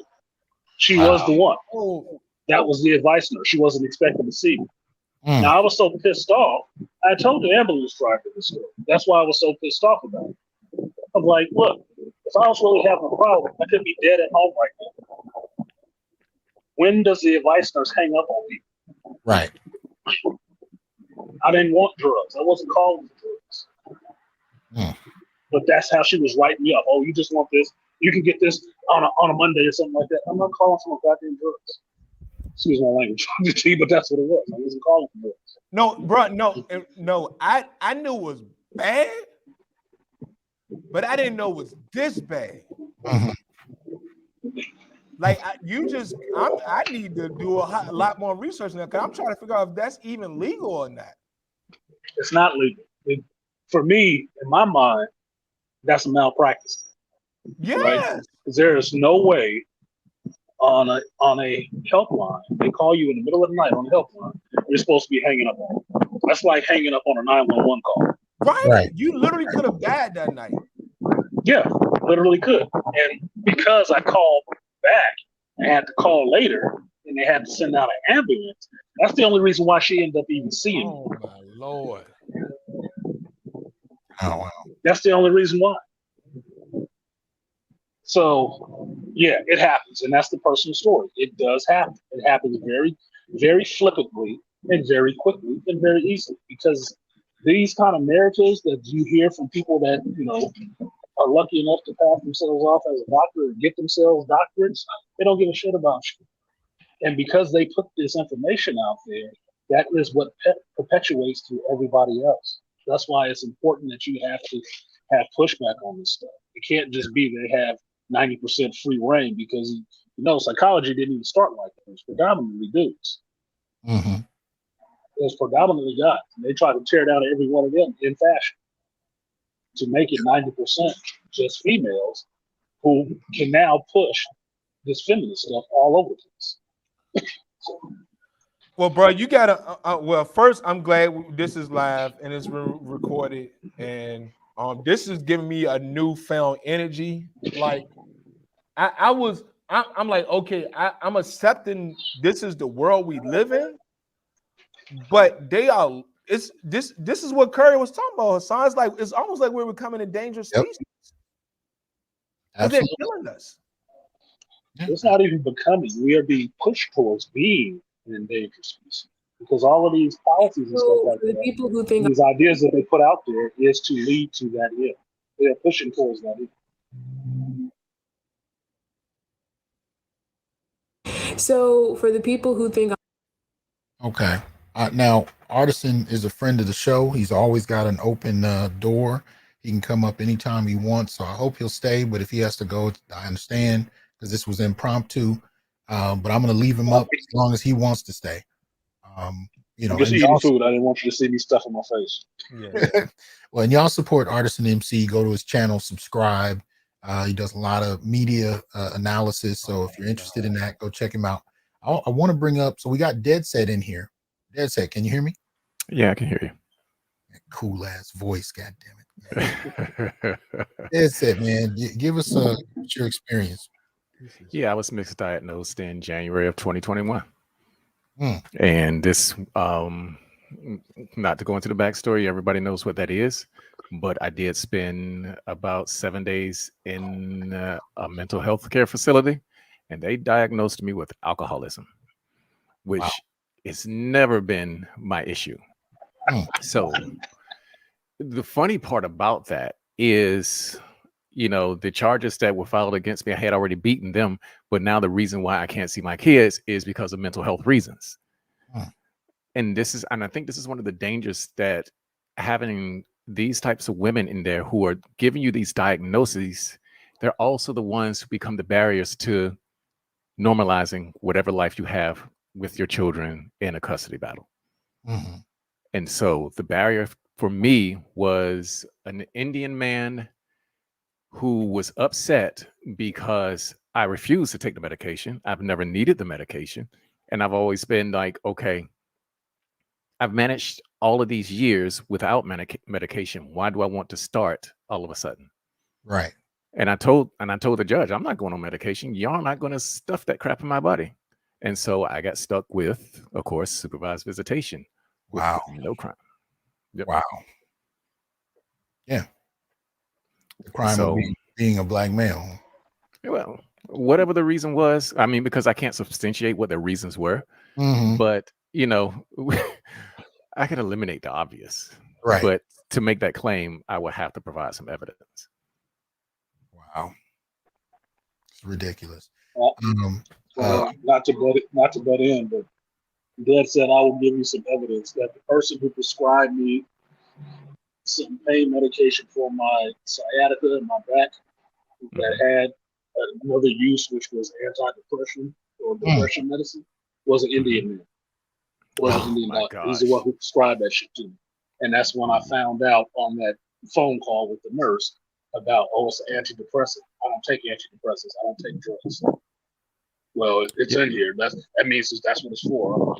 I'm well, that's what it is now. It's in my file as I take antidepressants, which was some stuff I didn't even want. Yeah, they prescribed olanzapine for me, and I was like, no, I'm not taking that crap. And the judge was upset because she was saying, you do know what the medication does. I was like, I don't care what the medication does. I'm not taking it.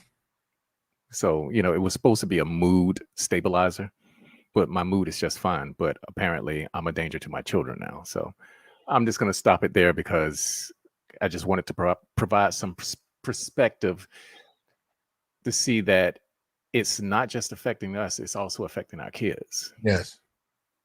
So I appreciate that, man. Thank you. Yeah, sure. Let me see. We got Leon. Leon, can you hear me? Yes, sir. All right. You wanted to share something? Yes. I always had access to therapy, even if it didn't go in the predominantly the right direction. I was a military brat. I stayed in some trouble. I lived off post, and they were trying to figure out my behavior issues. I had issues in class because I lived between two parents. And so I would be on different lessons and I would constantly be behind. So I started acting out in class. That led to me, I always liked fighting and I lived off post. So when you live off post, you're around more aggressive black kids. And I used to like fighting, so I stayed in trouble. So they would send me to therapy. It did nothing. They would go through the, why are you mad? Why do you feel this way? This type of stuff. And it didn't solve it. I think I was in 9th grade and they had military guys come to our school. And I was like, yeah, I'll talk to them. And that did the most for me ever. Because I had somebody that grew up in a particular background of me, had great understanding of what black males go through. And that was my first positive therapy session that I ever had. I'm not going to therapy in years, but I did go to, I'm not going to say what type, but it's for relationships. And I talked to my mom's friend, and she just said, go to a Jewish person, a Jewish couple. She's like, don't go to a Christian church or any of that. You just go to that. And I found success in that because they're culturally different. Okay. But my cousin ended up going to therapy for his own issues. Nothing crazy, but he particularly had a person from another culture, immigrant, and he did well with that person.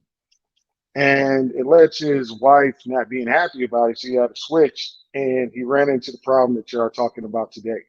So he stopped going to therapy. So finding someone that works is extremely tough. And it really matters where you live, the people's background, and how they're educated. Yeah. Okay. And it's going to continue to be a tough road until we have that, figured out. Because I was going down a psychology degree before I got a health science degree. And in my experience, even when I was in class, we had to write a paper on a TED Talk, and we were sending papers back and forth, and a lot of the women's opinion of, the guy talking about his position and his mental and thinking about suicide, and he was a CEO, he was a white guy, like they had no empathy for him.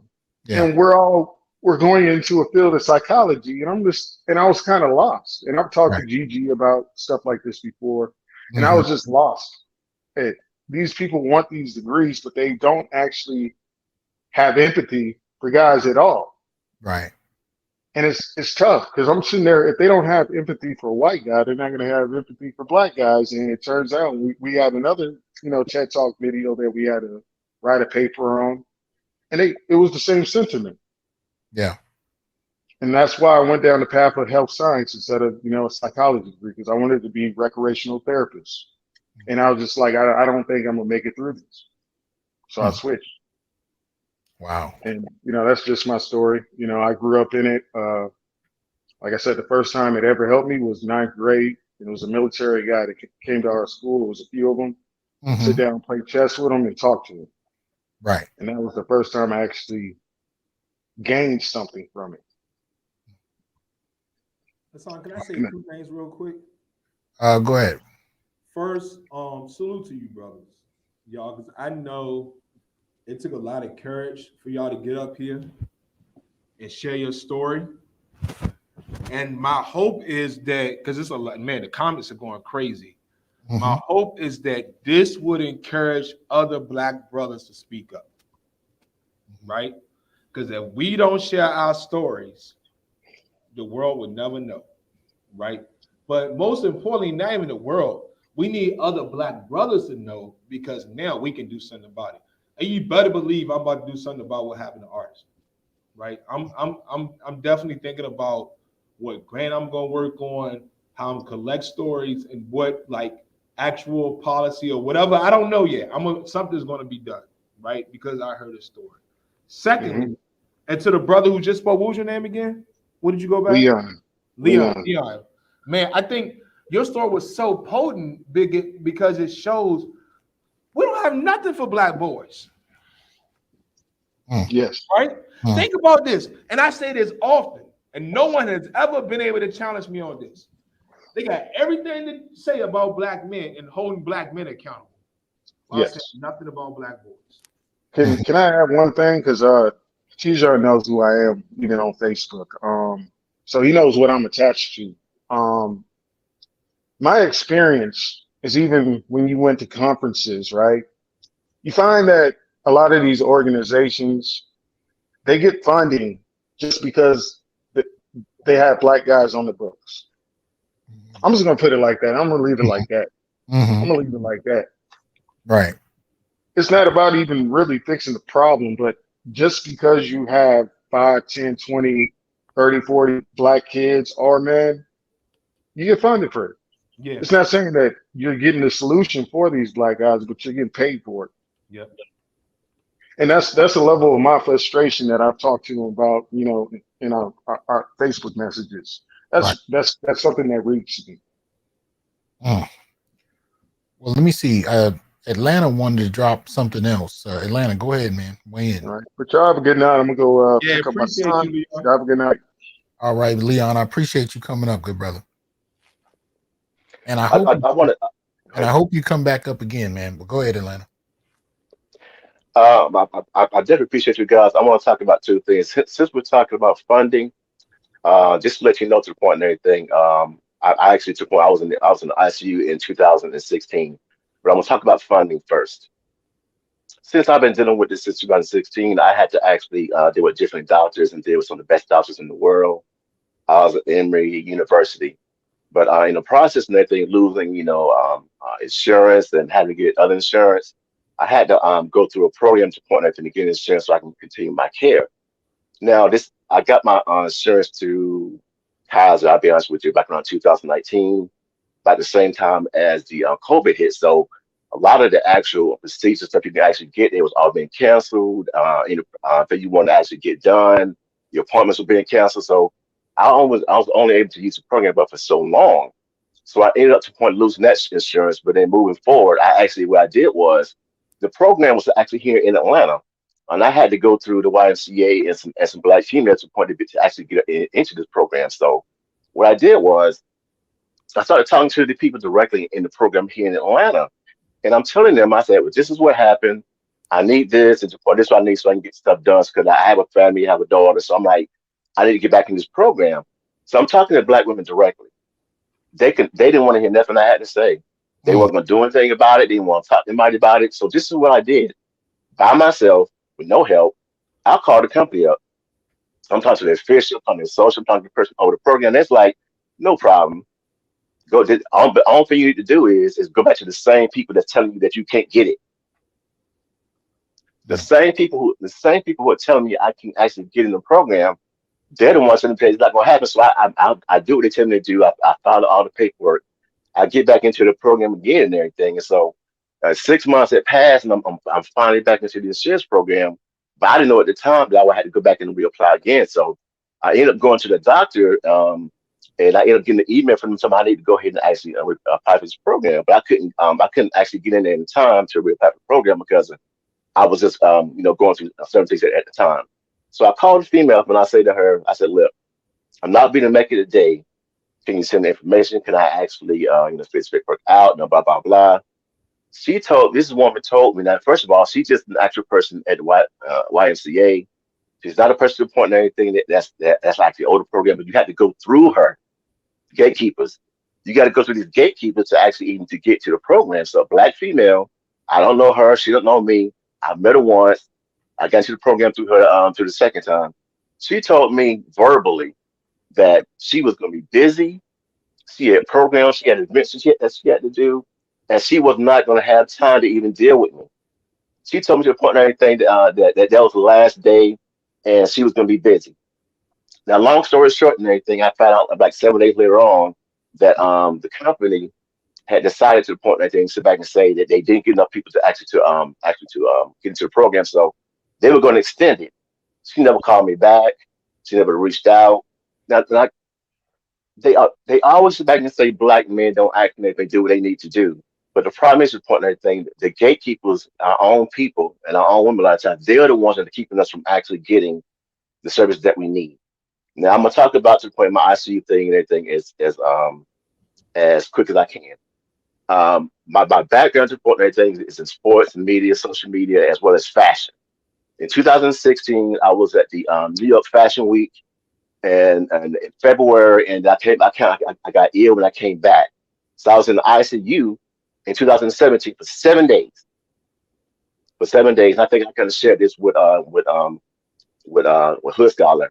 When I went in there for 7 days, reported I had a tumor in my head. I was getting a tumor removed, blah blah blah. So before I even actually got into the point of getting surgery, I don't know what my brother was thinking about. They call my ex up, and she comes down to the hospital, Emory Hospital. I didn't want her there. This chick looks me in the face and she tells me to the point and everything, oh, now you can get up and start doing what you're supposed to be doing. Now I'm in the hospital, in the ICU, and I got another black female to the point I need to be doing something more than what I'm already doing. But I'm actually in the hospital up in a life death situation. I don't know what's going to happen. I'm going to move from that point on. So like I said, to the point where I was kind of talking about earlier about getting the actual insurance. So I finally was able to point and everything, get some of these things I've been talking about, I need to get done and doing stuff like that. But this is what I want to share with you guys. My entire time through this complete experience, the only thing the doctors were actually offering me was they all wanted to offer me painkillers and then mental health to the point and everything like from my mental health. I don't have a mental health issue, but what they were trying to do was drug me to the point where they just kind of weed me out. Nobody wanted to deal with to the point what was going on to put my actual issue. But this was a kicker now. Through my own research, through everything I had went through, and talked to all these doctors for the past 6 years to the point of now, I scared the shit out of them. I'm like, I watching them one day, I said, look, you don't give me this, give me this, give me that, give me all these pills and everything. I said, no, I don't have high blood pressure. What's going on with me right now? It's called intracranial pressure. You have to look it up. It's a condition to the point that causes so much pressure in the brain to the point and everything where it feels like your body is just going through some crazy stuff. Long story short, everybody freaks out. Now all of a sudden everybody wants to start doing their job. But what I'm sharing with you is we had to do everything ourselves a lot of times. We don't, if there are no programs anything in place to even actually to support black men's health as well as their actual mental. Right. Hey man, I appreciate you sharing that. Yeah. Thank you. Peace out. Peace out, man. Now I got 2 more in the backstage. Just hold tight. I want to go through a few more of these tweets and then I'll bring y'all in. So I'm gonna give this to Dr. Harris. And go ahead and if you can, go ahead and enlarge that. All right. You might have to put it into presentation mode. I don't know. Yep. There we go. Perfect. So this one, remember how we said if therapists are willing to say this online, what are they saying behind closed doors? Mm-hmm. Mm-hmm. Well, she's pretty famous, so some people know who she is. Well, because of who she is in the position she got, she feel like she can say and do whatever she wants. Can you read that for me, Dr. Hasan? My therapist once said, "Niggas ain't shit." I'm glad she didn't say it on the internet because I can't afford to lose her. And that's from Jamila Lemieux. Right? So, yeah, this is how This therapists. is scary. Like, what are they saying about us while they in therapy? This is how they talking about us. Yeah. Like, yeah, they like, yes, girl. That ain't. Yeah. And then so think about, so this is the other part about this, right? Think about the division that this is causing in our community. Because you go into the therapist session and she affirms right every negative, stereotypical, anti-black misandric viewpoint you have of black men. Right. Yep. And that's making, and this is a part of their quote unquote healing. Yeah. Oh my gosh. Yeah. I'm gonna real quick. I'm gonna post. I gotta do some house cleaning. Let me post a couple of these posts so you guys can see what's going on. Shout out to BEZ Glover for the donations. As Dr. T, you created a space that was more healing than most therapy. Dr. Hood, I message your stuff on Twitter often. I appreciate your word. Wow. It's sad because I had to go to a married white woman therapist to get heard, and it has helped. Wow. That's just deep, man. That's just deep. Shout out to W. I'm sorry, what were you gonna say? I said on a lot of levels, right? Because again, it's the space that you created. That's what I was talking about earlier.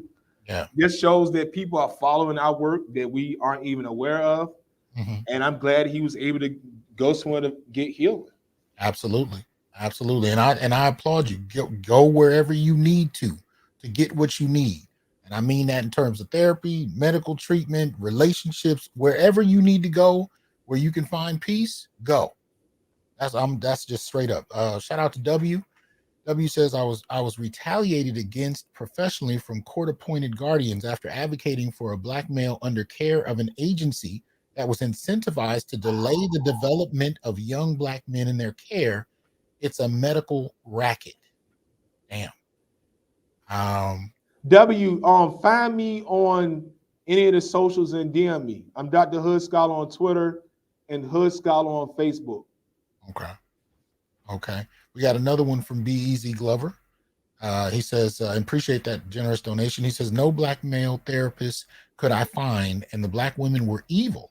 They literally thought they didn't need to explain their approach to therapy to me. It was an entitlement to an extreme. Felt like you don't deserve my divine enlightenment type energy. God damn.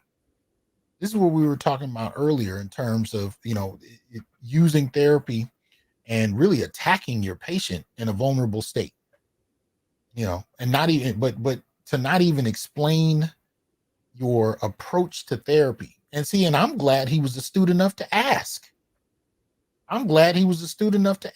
What is your approach? Because again, you dodged a bullet, bro. If she was willing to attack you or at least dismiss you, just from you asking a question that you should ask any therapist you deal with, she let you know right there. She let you know. Appreciate the donation from R2D1. He says, how often do we discuss these stats? 53.8% of black women and 56.1% of black men have experienced psychological aggression by an intimate partner in their lifetimes. If you can, next time, share the citation sources, but I appreciate the use of data. Thank you for sharing that. And shout out to R2D1 for that. So I just wanted to get a few of those in. And let's continue, man.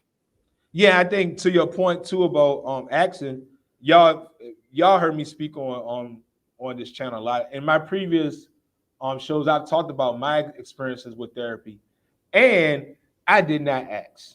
So that's one of the things that I'm learning, that you need to vet these therapists, and so that's a good point too, right? Like you said, just reiterate that we aren't against therapy in and of itself, right? Because if you can find a good one, hold on tight to them, take care of them. Yeah, man. You know what I'm saying? Because that's a blessing. So yeah, if you can find a good one, please hold on to that. But do the proper procedures of vetting. Let's go to the next one. Right. You want me to read this one? Yeah. Said I had the most interesting yet exhausting convos with Black men today about rape culture, sexuality, sexual exploration and freedom, toxic masculinity, pleasing women, healing, and patriarchy. And in conclusion, Black men are not okay, but I hope they learn something from me. Wow. Wow. It's like they literally act like they are gods in a extent, right? Like they Yes. know it all. Yes. There's nothing that we could possibly know as Black men from my experience, right? Nothing. We just need to listen to them about patriarchy, about pleasing women, about toxic. And another thing, listen to that whole list. If Black men are seeking the therapist to get healing, based on what they like, clearly they thought through all the things they talked through, right? How is that offering healing to Black men? None. There's no healing with this. There's no healing with this. Drop one more, and then I'll bring the two brothers we have in the back come up. Go ahead and read that one for us. This needs to be emphasized. I've seen so many Black men embed this is crazy. Embed themselves in white supremacy to the point of dehumanizing Black women, contributing to perpetual self-hatred. Black male patriarchy is a real problem, and the lack of accountability for Black men is astounding.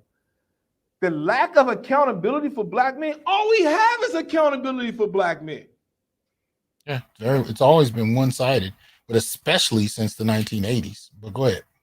The other part about this, right? As a therapist, think about this visually. How do you see somebody wrap themselves, embed themselves in white supremacy? Like, what are they doing? Like, do you have, like, can you explain this, Hasan? Like, I'm putting on white supremacy. Like, what is it, like sunscreen? Like, I got my white supremacy on today. Like, no, man, this is how they've been trained. This is and again, I keep coming back to the power of the academy. This is about, ideology, embedding ideology, and that becomes that passes for thought. That passes for critical thought. To embrace popular ideology that's fundamentally anti-Black misandrous in orientation, and that in and of itself replaces critical thought. So they don't need to explain ideas and concepts. They don't need to explain their training, their approach to therapy, even, whatever their prescription is for you. They don't need to explain any of it because it wasn't something they had to think through. All they had to do was regurgitate. The accepted ideology, and that stands in for any kind of critical analysis. And you're supposed to accept it. Now, if you don't accept it, you're inherently misogynistic. You're inherently toxic. And that's the end of that. There is no self-reflection. There is no stepping back to say, well, I wonder what impact I'm having on my patient. I wonder what impact our ideological focus has on our patients. I wonder if that may have something to do with their hesitance and resistance to get training. That's not the discussion they're having. As we've been seeing in past tweets, the discussion is that these Negroes don't come for help because they're inherently flawed. It's that our entire existence needs to change. Our entire existence needs to change. That's the perspective, not the field, not the ideological framework, not the approach, not the therapy itself. They need to change, right? So this goes back to, before you bring them in, let me say this real quick, Hasan. Remember how me and you often talk about how this process starts in the womb? Mm-hmm. This is exactly that, right? Because they're saying that basically our existence, our ontology, our very presence in the world is toxic. Right. So much so that it's like when the mother has us in our womb, the embryo is toxic. Yes.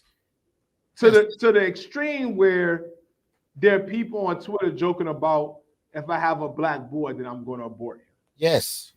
This is pathologizing to the nth degree. They're pathologizing black males before they're even born, simply on the basis of being male. That's it. That's it. I'm gonna bring in. So I got 3 now. We got Better You, we got Buzzer Cam, and we got good brother Ian. Let me see. Better You, can you hear me? Yes, sir. Okay, I'm gonna start with you. I want if the 3 of you could keep it concise, I greatly appreciate it. But go ahead, Better You, give us your thoughts. Yes, sir. First and foremost, I want to say thank you for your latest book that you published. It's really provided a lot of language for me to be able to push back on some of that misandry that I'm encountering in the workplace. Wow. In terms of along with the theme of the broadcast tonight, I'm a life coach. Oh. And when I first started out, granted, a life coach is not a therapist, but sometimes in order for people to be able to accomplish certain goals, you end up having to have some deep conversations. And I had some of those conversations with some people that were really close to me. And it was some serious stuff going back to childhood. And I told him, I said, brother, I don't mind talking to you, but I'm not equipped to help you unpack this. And I recommended him for therapy. And I saw him probably about like a month later. And he let me know, like, hey, I took your advice, but I had 2 sessions with different therapists. And he basically, along the lines of some of the tweets and things, he basically was like, yo, the therapists were talking down to me. Right. And he's like, I'm reaching out for help.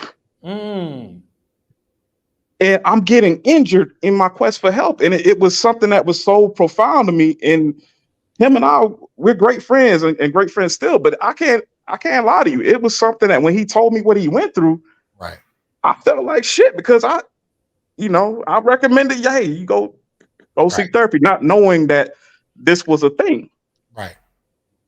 Right. At this point, I would say for black men who are deciding to go into psychology, deciding to do therapy, you're going to actually have to stay well read on black male studies and black masculinist thought, because at the end of the day, what you need to preserve is your understanding of black male humanity, because that's one of the first things eliminated, it seems, from the very training you get. And so we need a bevy of scholars who are coming out as therapists, who are trained in identifying not just how human black men are, but what are the particular tropes? What's the history? What are the experiences? What are the kinds of cultural issues? What are the kinds of societal issues that black men grapple with? You need to be well embedded in that to be able to remember and interpret black male humanity, because these people, as someone said earlier, have no empathy, and that empathy, if they ever had it, is trained out of them. It's trained out of them. Anything else you wanted to share, Better You, before we move on? Oh no, I just want to say thank you once again for having me on and allowing me to share that. I'm gonna go ahead and drop. I'm about to head into the gym, but thank you so much, Doctor. Hey man, thank you, bro. Yeah, Better You, that's a bar. I'm a quote you for that, because yeah, appreciate it. Yeah, have a good night, brothers. I'm getting injured in my quest for help. Right. We got Buzzer Cam. Can you hear me? Do you hear me? Yeah, we can hear you. All right, hold on. Give us your thoughts. Good. Listen. Hello, Dr. T. Thank you. I'm grateful to talk to you, Doc, about this. Here's I'll explain this. I never went to therapy or a counselor. Now take it back. You in the high school, we used to have counselors so we could go to the office to talk to our problems, and that's happened here and there. So I had one in my high school at the time, South Shore, here in Chicago.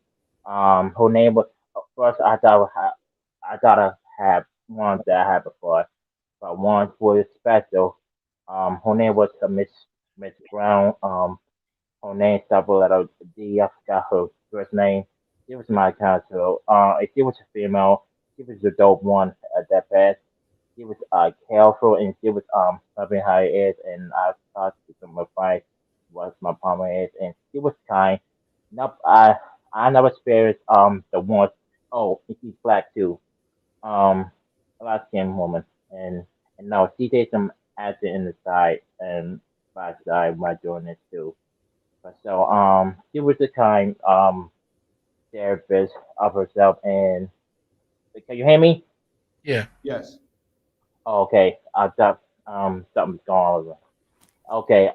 She was right there with occasional alphabet Austin and stuff like that, and I have experienced what kind of talking down on George me some feminist talking for speak out on her or let I ain't caught on it like that, but it was never there. So I experienced that problem with this what's going on, but at least this some time I talked to her therapist they have one at school for one part. I don't know if they still have one there and there because I thought I graduated high school like this '09 anyway, so that was long ago.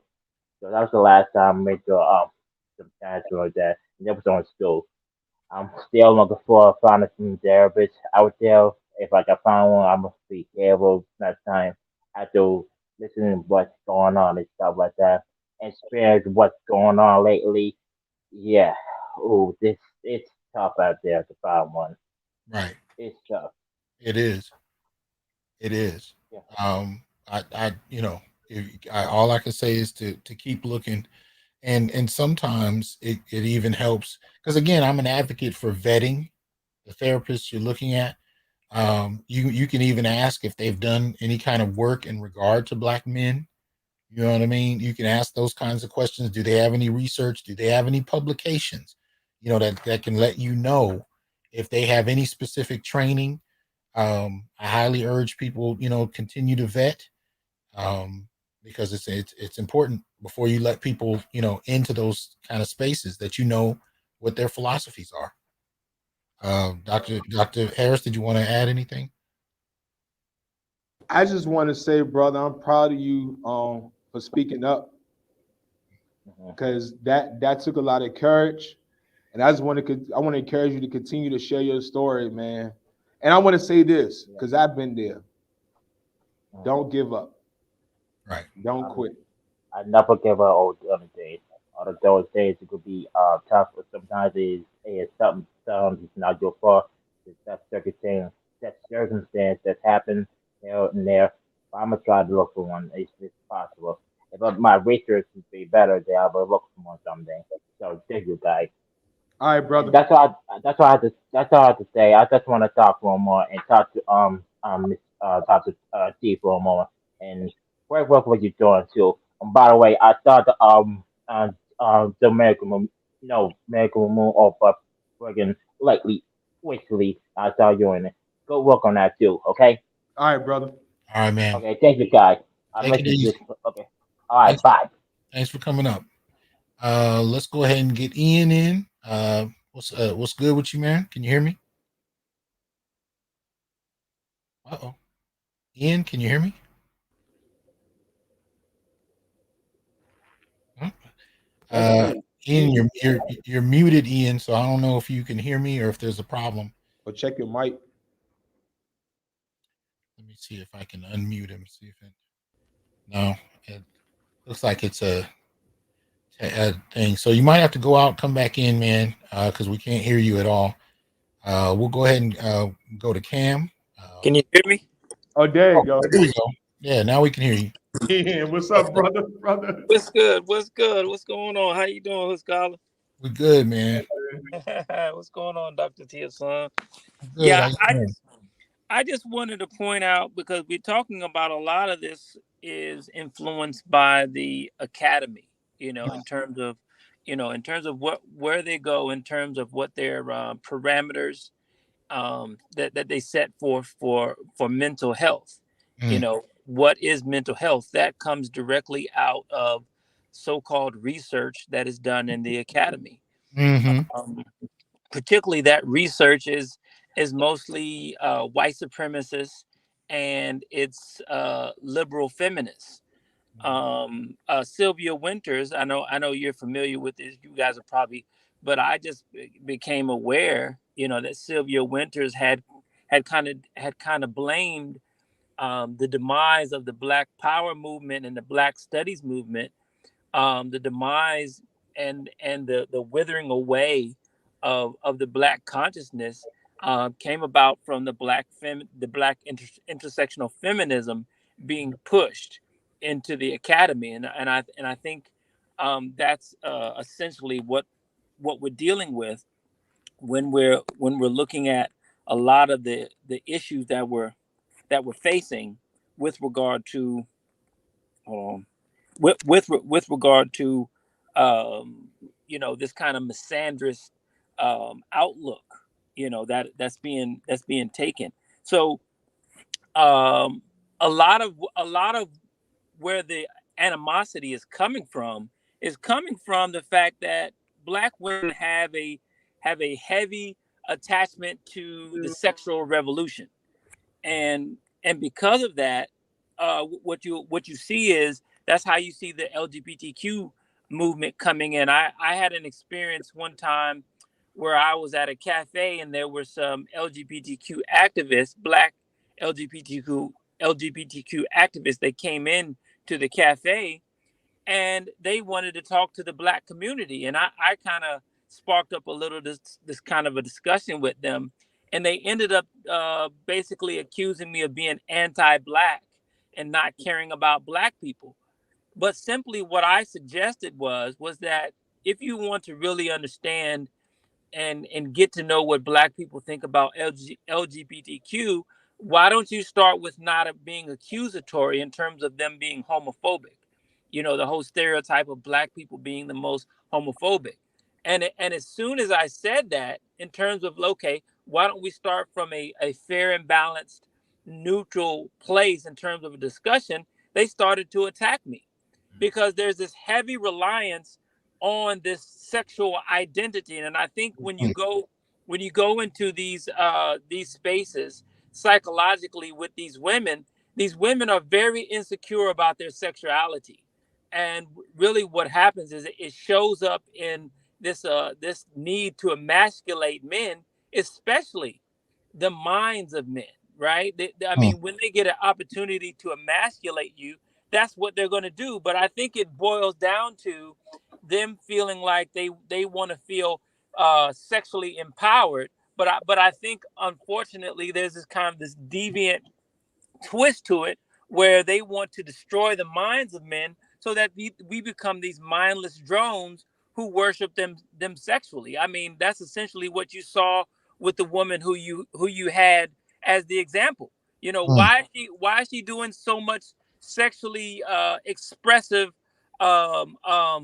dialogue and behaviors? It's because, again, for them, their psychology is directly attached to their wombs, to their sexuality, and I think at all costs they're going to try to protect that, and if that means destroying the minds of Black men, that's essentially what they're do.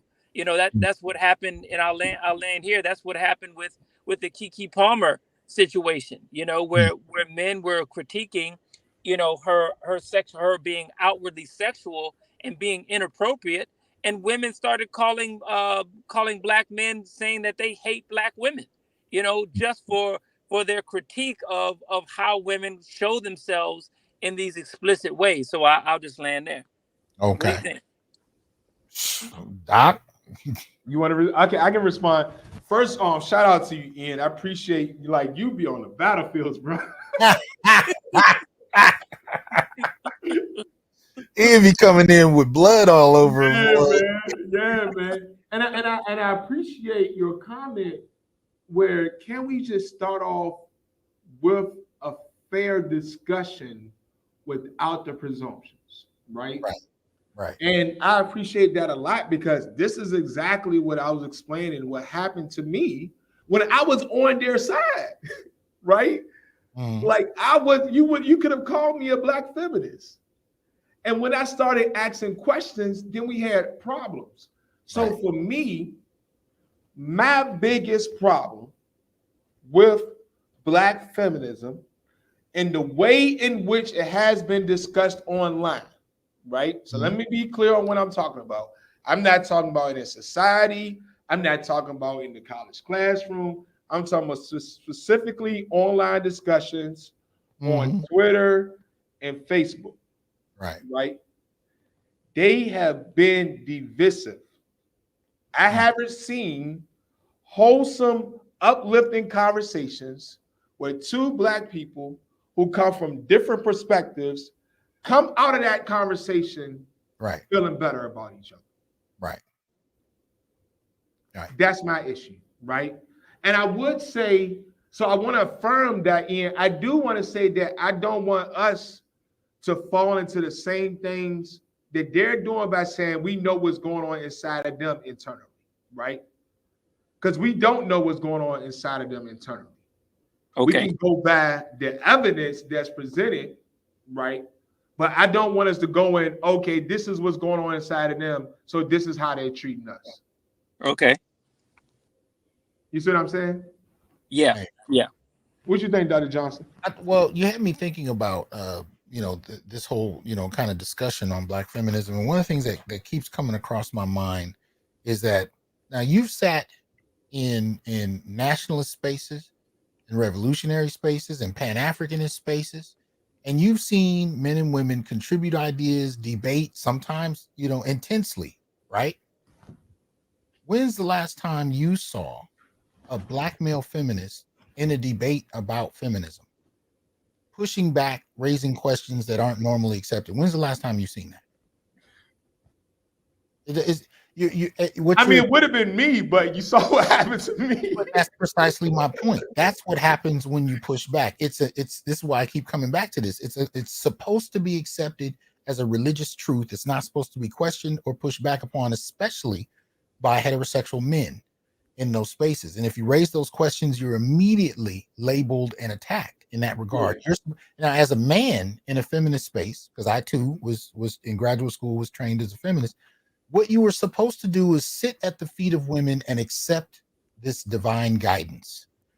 That was it. Your role was to be quiet and follow. And if you were in a situation where you had to speak, you needed to reiterate what you were already told. But you were not allowed to push back, to question, to critique, even as a supporter of the idea of Black feminism. You are not allowed to critique. You're supposed to follow the line. And the subtext to that is, as a man, you can't know. So if these are the basis of these ideas, if this kind of praxis is the basis of this idea, then when it gets shifted out to different fields of study, from literature to psychology to history to whatever, you have the same practice in place where if you're going to even study or publish in these works, you're supposed to shut up and follow or reiterate what's already been said and accepted by women, female feminists. That's it. That's what your job is, to reaffirm or be silent, not push back, not question. And in any other context, those are things you should be able to do. Yeah. I'm 48 years old. I can't tell you how many brothers and sisters I've seen argue about Pan-Africanism, about national, in every field of Africana, every field of Black life. Debate, pushback, going back and forth seems to be accepted, except when it comes to this. So, and can I say? Go ahead. Can I say this too? And let me say this too. So I get that. So, but my thing is, why can't I make a thesis and then they just say that I'm wrong? You know what I'm saying? Right. I mean, I don't mind being proved wrong. I can just throw something out there. It's not because I hate them, but I got to go off what I'm seeing, like you're saying, from one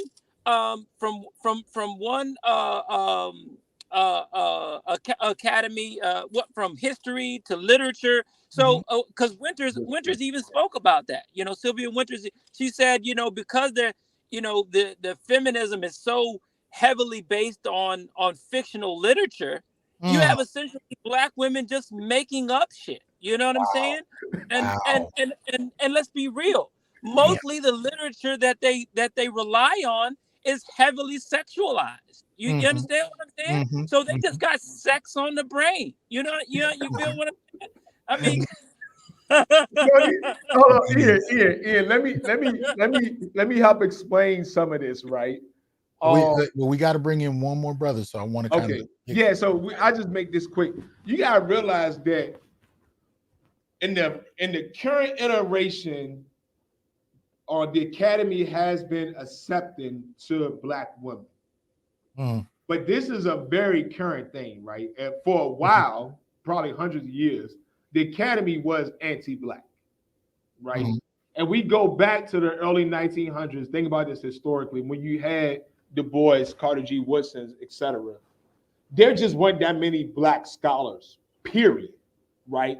So there has always been a push for us to have space in the academy. And in that push, that's where some of these methodologies come from, right? Because there is something that comes from reflection, right? There is something that comes from an analysis of Black life.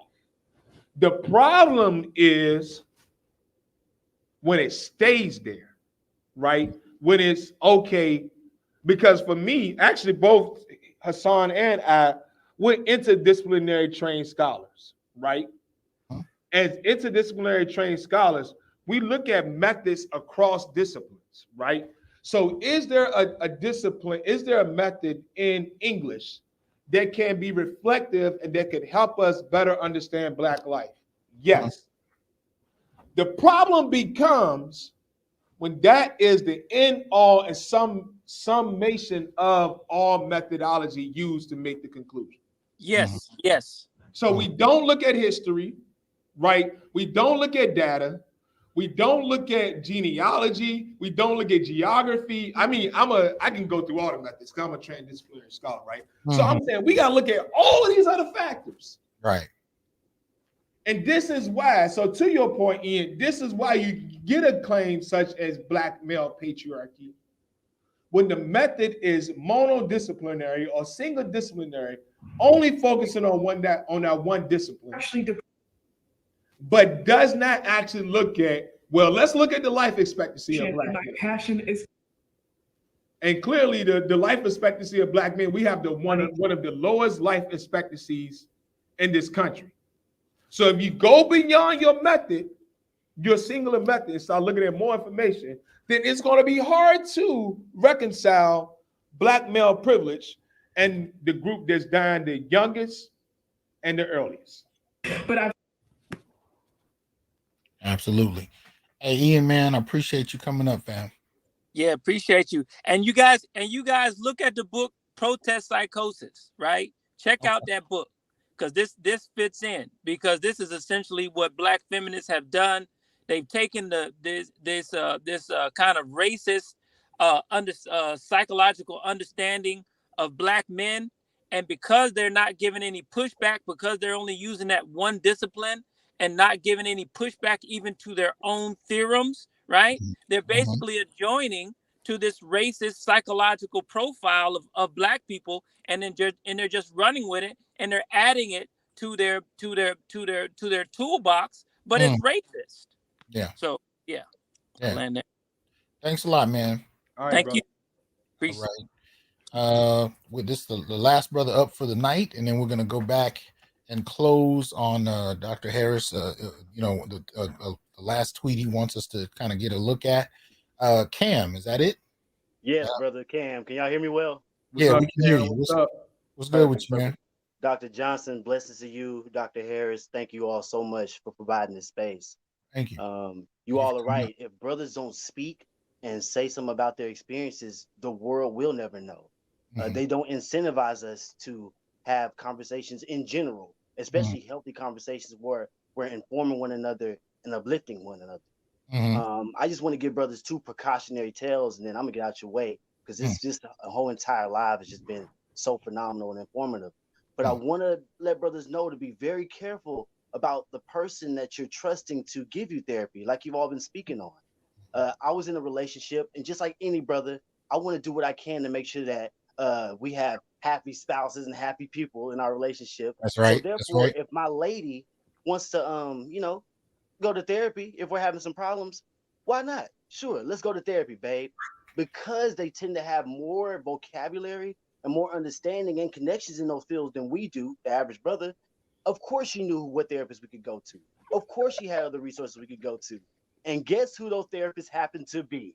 Right. Her friends. Right. Her sorority Right. sisters. And what did Right. they do in those sessions? We went to 3 or 4 people. I'm like, damn, she Mhm. sure does seem to be agreeing with you a lot. Yeah. And she sure does have some of the same Yep. talking points that I hear online Yep. every single time. What's up with these girls? Yep. I had to put the connection together. I'm looking at their degrees. I'm like, that's interesting. What year did you graduate? Uh-huh. Come to find Uh-huh. out, they all in the same class. They're all just patting each other's backs, Yes. trauma bonding in these sessions in an attempt to, just like another brother said, emasculate us. And anytime they get the chance to put us down and educate and do it educated, they'll Mhm. do it in a Mhm. heartbeat. That's why Yeah. I don't believe that they're the most educated. They're just the most studied. That's why they ask you where you get these feelings from, where you get these emotions from, in order to disqualify them altogether. Because to you, you're not a man to her. And you probably never will be, especially if you're out here expressing yourself and doing things that the algorithm tells you we don't have. If you're out Right. here drinking lemonade, expressing yourself, brother, she's not gonna look at you like a man. I'm sorry. Like, it sucks to suck, but that's just what happens when we're dealing with these type of people. Well, and just to be clear, they're not the most educated. They're the most enrolled. Mm-hmm. You know, Indeed. And which, I love that fact, because it's so true. And even when they get out of school and they start these businesses, usually it's just one person in the business. How you a boss and you ain't got no employees? Like, I don't get it. yeah. This soft girl era that they're in is Mhm. obviously the fact that they understand that hot girl summer wasn't as hot as they made it seem to be online. You get me? So now they're in this soft girl era and they're trying to impress us. And I'm glad they're giving us a playbook. We see it every single day. And I noticed it in those sessions. It's like, oh, all y'all gonna do is just enable each other. Nobody wants to Mm. get down to the actual solutions. I'm a Mhm. solution-based thinker. Most men are. We want to solve problems. But when you Mhm. come at me with a bunch of problems and you're not talking about solutions, then I realize, okay, all y'all gonna do is trauma bond and then in fact take my money so y'all can go on trips with that Well, money. So I can't well, do it no more, man. I just and, can't and do it. and blame, but ultimately blame you for the problems that they're listing. Yeah. Right. So they Yeah. list the problems out. You're looking for solutions. They're telling you that you're the source of the problem. So the subtext to that is the solution is you correct yourself and we'll be happy. Yeah, man. You know, it's funny when they say they don't need men or black men in general. They do need black men. They need you Mhm. to be the villain. We need each They other. need you to be Mhm. wrong. They need you to be Mhm. ATM. They need you to protect them from the bullshit that they do. It's Mhm. funny. Like, they do need us. They need us to enable them. They don't need us to support them. And Wow. that's what I realized in those sessions. And Wow. then the second Wow. tell I just want to tell brothers before we get out of here is just what happens when you go to dating women that tweet things like this. You know, Mm. there was a woman that I really had feelings for, really was in love with. And I actually didn't even meet her online. Matter of fact, when I met her, she said, "You can't read my Twitter." She's like, "No, you can't go to my red Twitter." flag. Red Red flag. flag, brother. Red flag. Right, let's call it. That's a red flag. I'm like, well, why not? Because she had this whole entire hashtag, and she still does to this day online. Hashtag me too, he was accused. And she stood up for violence against men in the Divine Nine org, and she was speaking out against sexual assault, rape culture, just really hammering down on these people. I actually admired that she was standing up to these type of men, right? So I'm like, Mhm. damn, that's really wild. I support that. As a matter of fact, I support you being outspoken. I support you going for this because as many of the average black men have, we've been molested in our past. We've been Mhm. sexually assaulted in our past. We Right. just never had the vocabulary to express what Yeah. we just went through and what we're actually trying to heal from.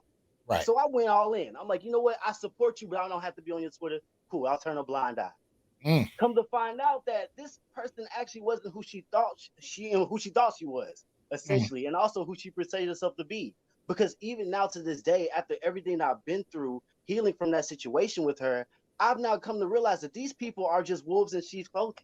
You know, they lean on this duality. They lean on the ability to be educated. But like we all just woke up, they're just the most enrolled at this point, and they're the Mm. most studied because they really don't know much of anything. I Mm. came to find out that after spending a lot of time with this person overseas in Japan, that this person actually had a lot of mental health disorders, did Uh-oh. not like to take her medicine, and was Uh-oh. around a bunch of enablers as well, at least they like to do. And what do they gang and get all their groups together? They gang that mob on Twitter. So she's still on Twitter fighting the Divine Nine, but at the same time, I'm in an abusive relationship in another country with this person, to the point where she sexually assaults me before we leave. I'm telling this person about herself and realizing, yo, the same person that you claim to not be, that's what you just did to me. You're out here talking about hashtag me too, he was a Q, but yet and still, you're the one that just completely just wrecked my life. So I'm like, okay, cool. This is what we'll do. I'm going to leave this situation completely alone. And once I got out of that situation, I went to look for therapy. And just like so many other brothers in this chat, these people were just like, well, what were you doing when this happened? Everything that they tell us not to tell people whenever they get assaulted. They victim blame you, right? Me the same questions. I'm like, wow. Did they victim blame many sessions, yo, like 6 or 7 different people, I finally found not only people within my family, but I found YouTube University and brothers like yourself and helped guide me in the right direction. But it took me going and getting that information, not the people that were trained to help me. And now that I realize that what y'all are talking about is so true, none of these people have the vocabulary to express what we go through. Even me just summarizing it like that, a lot of people are like, wow, how could you summarize it? A lot of therapy, a lot of counseling, a lot of binge watching y'all's information. You get what I'm saying? To get to this point. So I just really wanted to just share that information with my brothers and tell them y'all can speak out. I have a platform, the unbiased truth. I want to be unbiased when I speak on my platform. I couldn't do that with all that trauma in the way. I shut down my podcast for almost a year and went to therapy, went and got help, and then came back to see. You know, brother, you there's people out there for you. There's people that can help you, and you don't have anybody. There's 3 brothers on this screen right now that are willing to help. So, man, thank y'all so much for just allowing me to speak, man. For real. I mean, I appreciate y'all's input. Bro, appreciate your story, man. Oh, go ahead, Hasan. Well, I was just going to say real quick, one of the things I want to applaud you for is when you were talking about looking for help, you didn't stop at one person. And then let that person deter you. You kept going until you found what you were looking for. And I want to support. I want to first tip my, salute you on that. But I also want to tell brothers, you might have to be that way until you can find the support that you need. Be determined about, finding it. Don't give up. Don't let somebody tell you what you should take. Find the resources you need. So I wanted to salute you for that. But go ahead, Dr. Harris. Yeah, this is probably one of the realest things we're gonna say on here.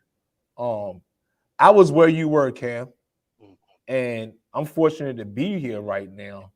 But let me say this: yes, we want to encourage you all to keep going, but I'm gonna keep it a buck with you. When I was in his situation and people was telling me to keep looking for more therapists, I didn't feel like keep looking for more therapists. Right. I was too hurt. Right. And it was phone calls from Hasan. Right. It was, I gotta say, part of this was because other people reached out and looked out for me. That's the reason why I'm here. That is so true. I want to encourage brothers to do as you can to keep fighting for yourselves. But at some point, as a community, we got to hold each other up. We got to hold other brothers up. Yeah. So I appreciate you coming up, Cam. Thank you. Blessings, brothers. Thank you all so much. And like I said, brothers, if you all ever need somebody to talk to, I know all of us are here to help you all out. And don't be afraid to speak. Just write it down. You know what I'm saying? Get it and express it the way that you know best. And then let the Lord handle the rest. Thank you all so much. Hey, Cam, DM me too on Facebook or Twitter so we can keep rapping. Oh, yeah, absolutely. Absolutely. Anything I can do for y'all, I will do. Times 2. Thank you, brother. All right, brother. Appreciate you. All right. So once I'm going to go ahead and put that up. And you tell us what you want to close out on as far as these Twitter posts. And again, man, I'm grateful that you did this, amassing these various tweets and maintaining, almost kind of archiving the evidence of anti-Black misandry in regard to, Black women-led therapy. I appreciate you doing this because it's one thing to say it, it's another thing to see it. Right. And so many of them. And here is another one, right? And for the record, again, I don't hate cishet Black men. I want y'all to stop terrorizing us. I want y'all to do better. I want y'all to stop gaslighting us. I want y'all to be happy, fulfilled, at peace, get therapy, etc., but not at our expense. Right. So we're gonna close with this one, right? But let's look at how Black men are being explained in this. Right. I want y'all to stop terrorizing us. Mm-hmm. Right. So now, right, and this links back to the show we did before about the media depictions of Black men, right? You remember that one? That joint was fire. Matter of fact, side note, sidebar, go look up my previous show of Hasan. It got the color purple image as a thumb title. And we show from slavery up to present day how these media depictions portray Black men in a negative light. What has happened in present day is that Black men have become the face of violence. Yes. Black men have become the face of sexual terrorism, right? Black men. And so think about this. Think about how sinister this is. We're only 6% of the population. Mm-hmm. Because of that, we probably commit about 6% of the crimes, right? So we're the lowest percentage, we're a minority in the population. We commit minority of the crimes, but we're the face of violence and the face of terror. So much so now that you have therapists using this very language against us, saying that we are terrorizing queer folks and Black women. Right. And you are, and so then, like, that's why I appreciate what Cam said. He said he's solution-based, right? If the solution is for us to get healing, what does healing mean and look like?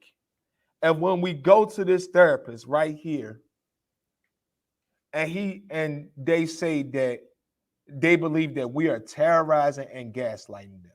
Mm-hmm. Mm-hmm. And that our healing is at their expense. Right. Right. And if you would, I'd like to show the kind of therapists we're talking about who are making these kinds of public statements. I want to show you the kinds of therapists we're seeing. Hold on one second. Because this, when you have somebody that's speaking with this much authority, it's easy to believe that, yeah, you're the problem. She's educated, she's got degrees, she's saying that we're the problem, but these are the kind of people we're talking about. Wait a minute. Let me stop sharing. Let me see. Where did it go? Why did it not come up? This is really weird. I'm sorry. This is my little system is being interesting.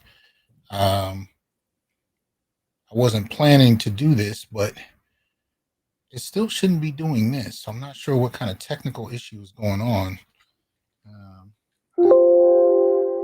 Man. Why? It's always.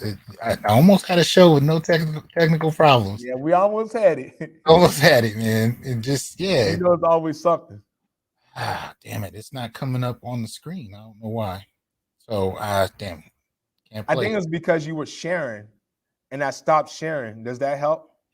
No, it's not that. It should come up because I'm sharing it from inside. Hold on. I see that. Okay, that works. There it goes. That wasn't the one though. I was trying to see if the function itself worked, and it did, but for some reason the video, that specific video. Yeah, and it's not. But hold on, I'm gonna try one other method to get this done. Somebody says super chats for Doc's new streaming rig. Hey man, this is StreamYard. Y'all need to take it up with them. This should be pretty straightforward. It is not. Damn it. I'm almost there. I had to just put it straight up in an alphabetical. There we go. Let's try this. Society is already very difficult for Black people in general. And for people to call into question saying that I hate Black men is asinine to me because Black everything matters. Black everything matters. When they see you walking down the street, they don't see a human being. They see what's been perpetuated in society. They see what's been perpetuated in the media, that you're aggressive, that you're violent. But I know that these behaviors that are being exhibited are actually depression and anxiety. And unfortunately, society has taught you that anger and lashing out and fighting back is the only acceptable response. I am pleading that y'all seek help because women are hurting. We want you to be better. But I'm getting attacked. People are calling my employment, asking that I get fired because I want you guys to be better. Again, like I said, I apologize for my delivery. This is a little spicy sometimes. But just know that my anger and my frustration and my passion is coming from a place of needing. I need y'all to heal. I don't need it.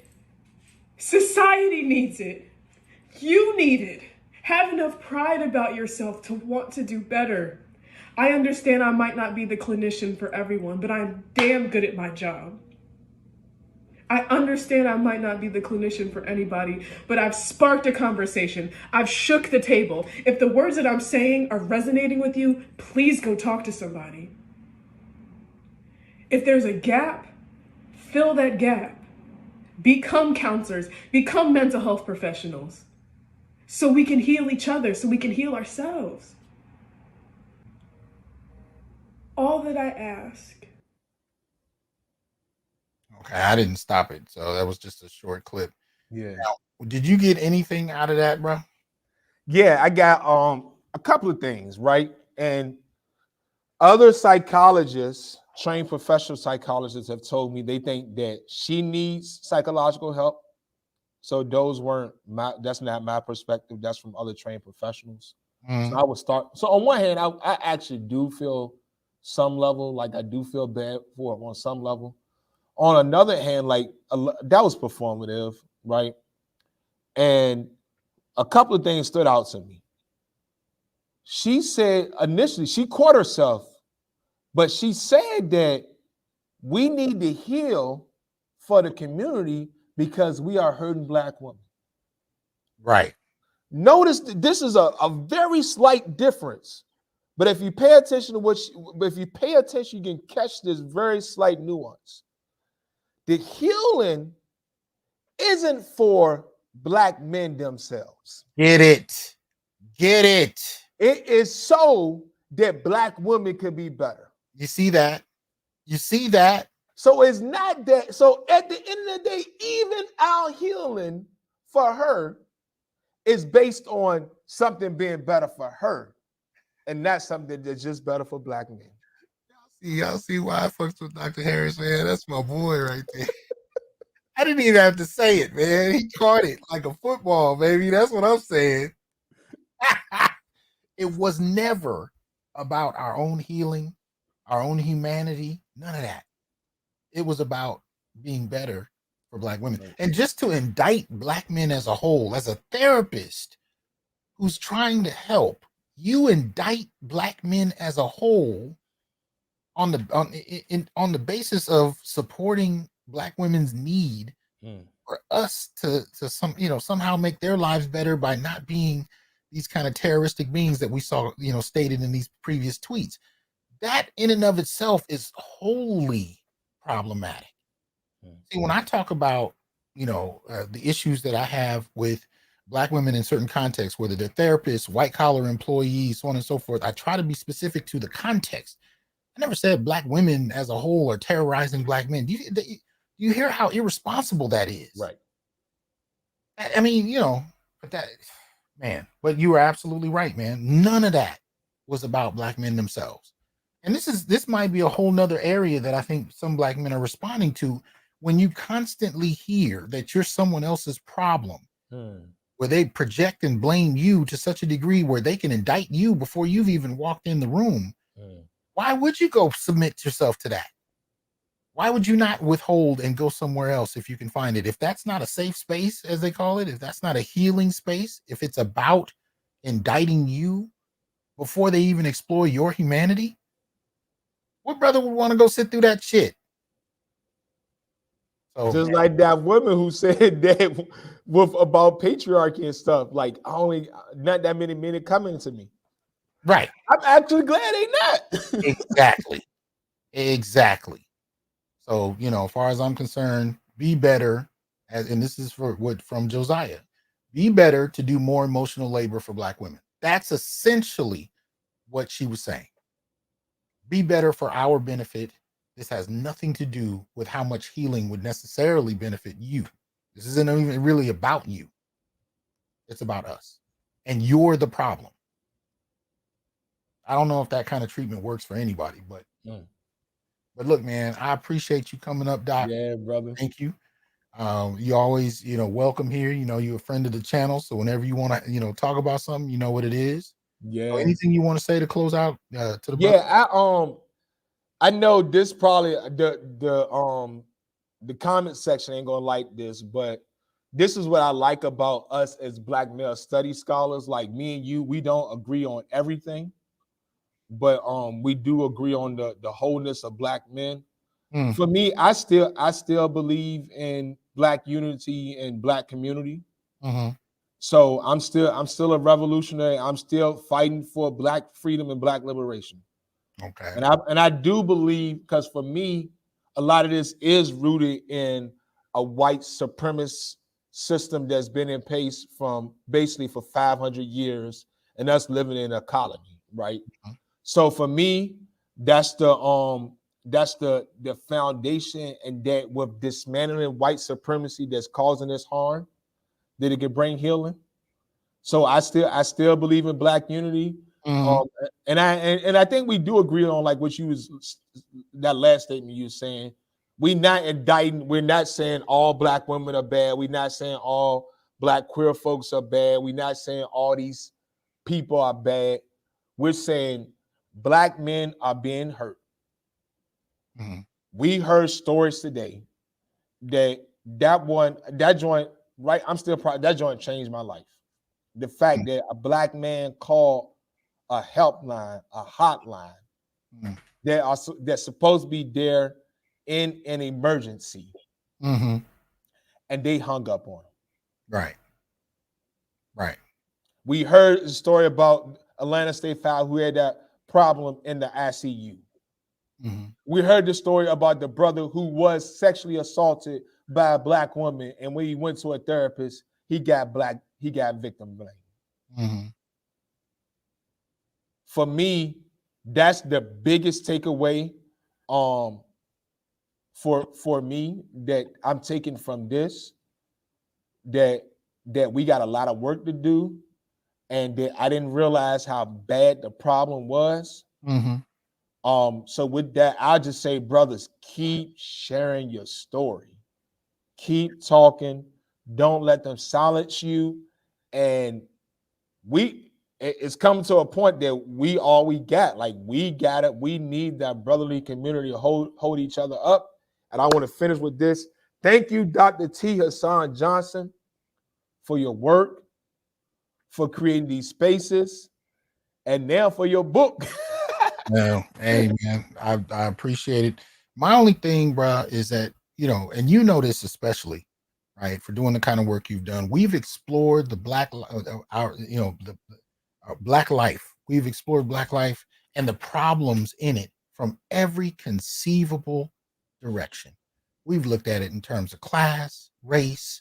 We've talked about it from skin color to economics. We've talked about this. We've studied it. We've researched it. We've studied scores and generations of scholars that have explored this from every way possible. The one thing that I hear that seems to be unacceptable in the conversation is to actually question how exactly the same white supremacist institutions we're talking about have weaponized advancement in the culture for women. Yeah. Now, see, I can say it that way because institutionally, those things have been made available for women. How individual women handle it is a different question. But in the Black community, when those resources are extended to one group, and then over time, that group becomes entitled and they're able to operate on behalf of the community while developing this kind of sensibility that their men are beneath them. This creates a dynamic that we have to study. And this has been, to me, the only aspect of our problem that has not been able to be openly discussed and studied.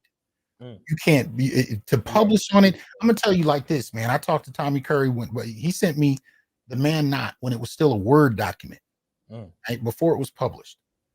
And I can tell you, as brilliant as that book is, his editors did not understand what he was saying. Right. And he and I would talk about that. They didn't understand. He got that book published. It's a game changer. The only reason my book got published is because there's a brother who has a series at Rutledge, and he heard of my work. He saw a piece that I wrote for another journal, and he reached out to me and said, "Was it a joint I did? Huh? Was it a joint you did with me?" Yeah, James Watley. Yes, it was the joint. So one of the essays I sent to you, he decided to pull it and use it for another upcoming journal. Oh, but he said, "Hey, hey, you didn't tell me that. Congratulations." I thought I had. I apologize. No, I'm just joking with you. There's a piece you and what's the brother? Oshan did together. So I put a couple pieces in there, and he looked at it and he reached out to me. He said, "Hey man, would you like to publish a book through my series?" And I was like, "Look, I stopped really publishing, man, because folks really, these presses don't want to publish what I'm saying. They don't want to offend feminists." And he was like, "No, this is on my series. So if you come through and do this, nobody's going to tell you no. I got you." I was like, "All right, you want to publish it? Let's do it." And so, really 6 months later, that was it. So that being said, that wouldn't ordinarily happen, right? But that was a brother who had a series at Rutledge who called and said, "I want to publish whatever you want to write, and I won't let anybody deny it." This actually brings the conversation full circle. Because remember how we first started talking about this? From me and you started talking. Remember this conversation started on how you created that bridge to connect those dots. And so look what happened. Me and you meet, right? And so then Oshan and I, we do that special issue. We get you published from the special issue. Then that leads to the book. Absolutely. But what I'm pointing out is just what you're saying. It took brothers in positions to push that through. I refuse to keep going from journal to journal, begging or press, begging someone to publish. That's the reason I came to you. And they would have changed it. It would have looked like a completely different book. They would have changed it. That's why you see the title is the way it is, because I'm not bullshitting. I'm not naming it something soft. I'm throwing it in your face to let you know this book is going to deal with the shit I want to talk about, and I'm not softening it for anybody.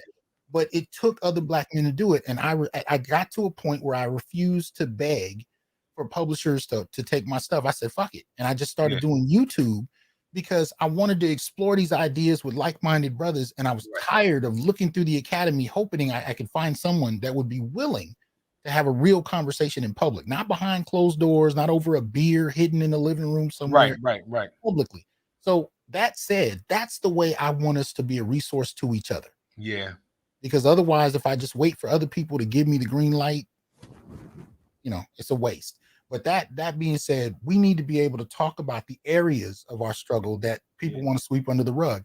And it's time to bring it out. We've dealt with our issues from every conceivable direction. Except one. And that's another thing, right? It's no problem talking about the shortcomings of Black men. None whatsoever. Decades, generations, it's acceptable to do that. They asked for the name of the book, Hasan. Huh? Oh, in the comments they asked for the name of the book. Oh, okay. Hold on. I'll share the screen. Plug that joint. Some people say they already reading it. I'm like, damn, y'all are quick. Yeah, they got hold to it. And I'm gonna keep it real with you. They still ain't sent me a copy.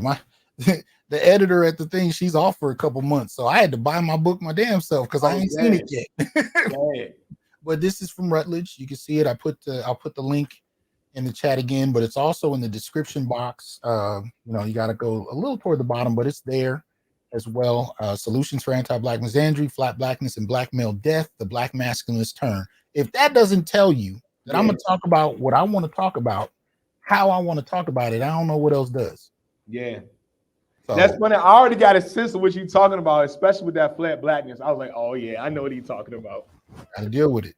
Got to deal with it. Shout out to No Sleep. Appreciate that support. Appreciate everybody that supported the show. If you haven't had a chance to check out the book, I appreciate y'all. Support the Institute for Black Male Studies, which you'll see a little bit on when we close out. But and again, shout out to my brother. Thanks for coming through. Appreciate you. And I'm sorry I didn't tell you about how the book got done earlier. I thought I had. My bad. No, I knew about the book. I didn't know that the other article, that he used that article for another issue.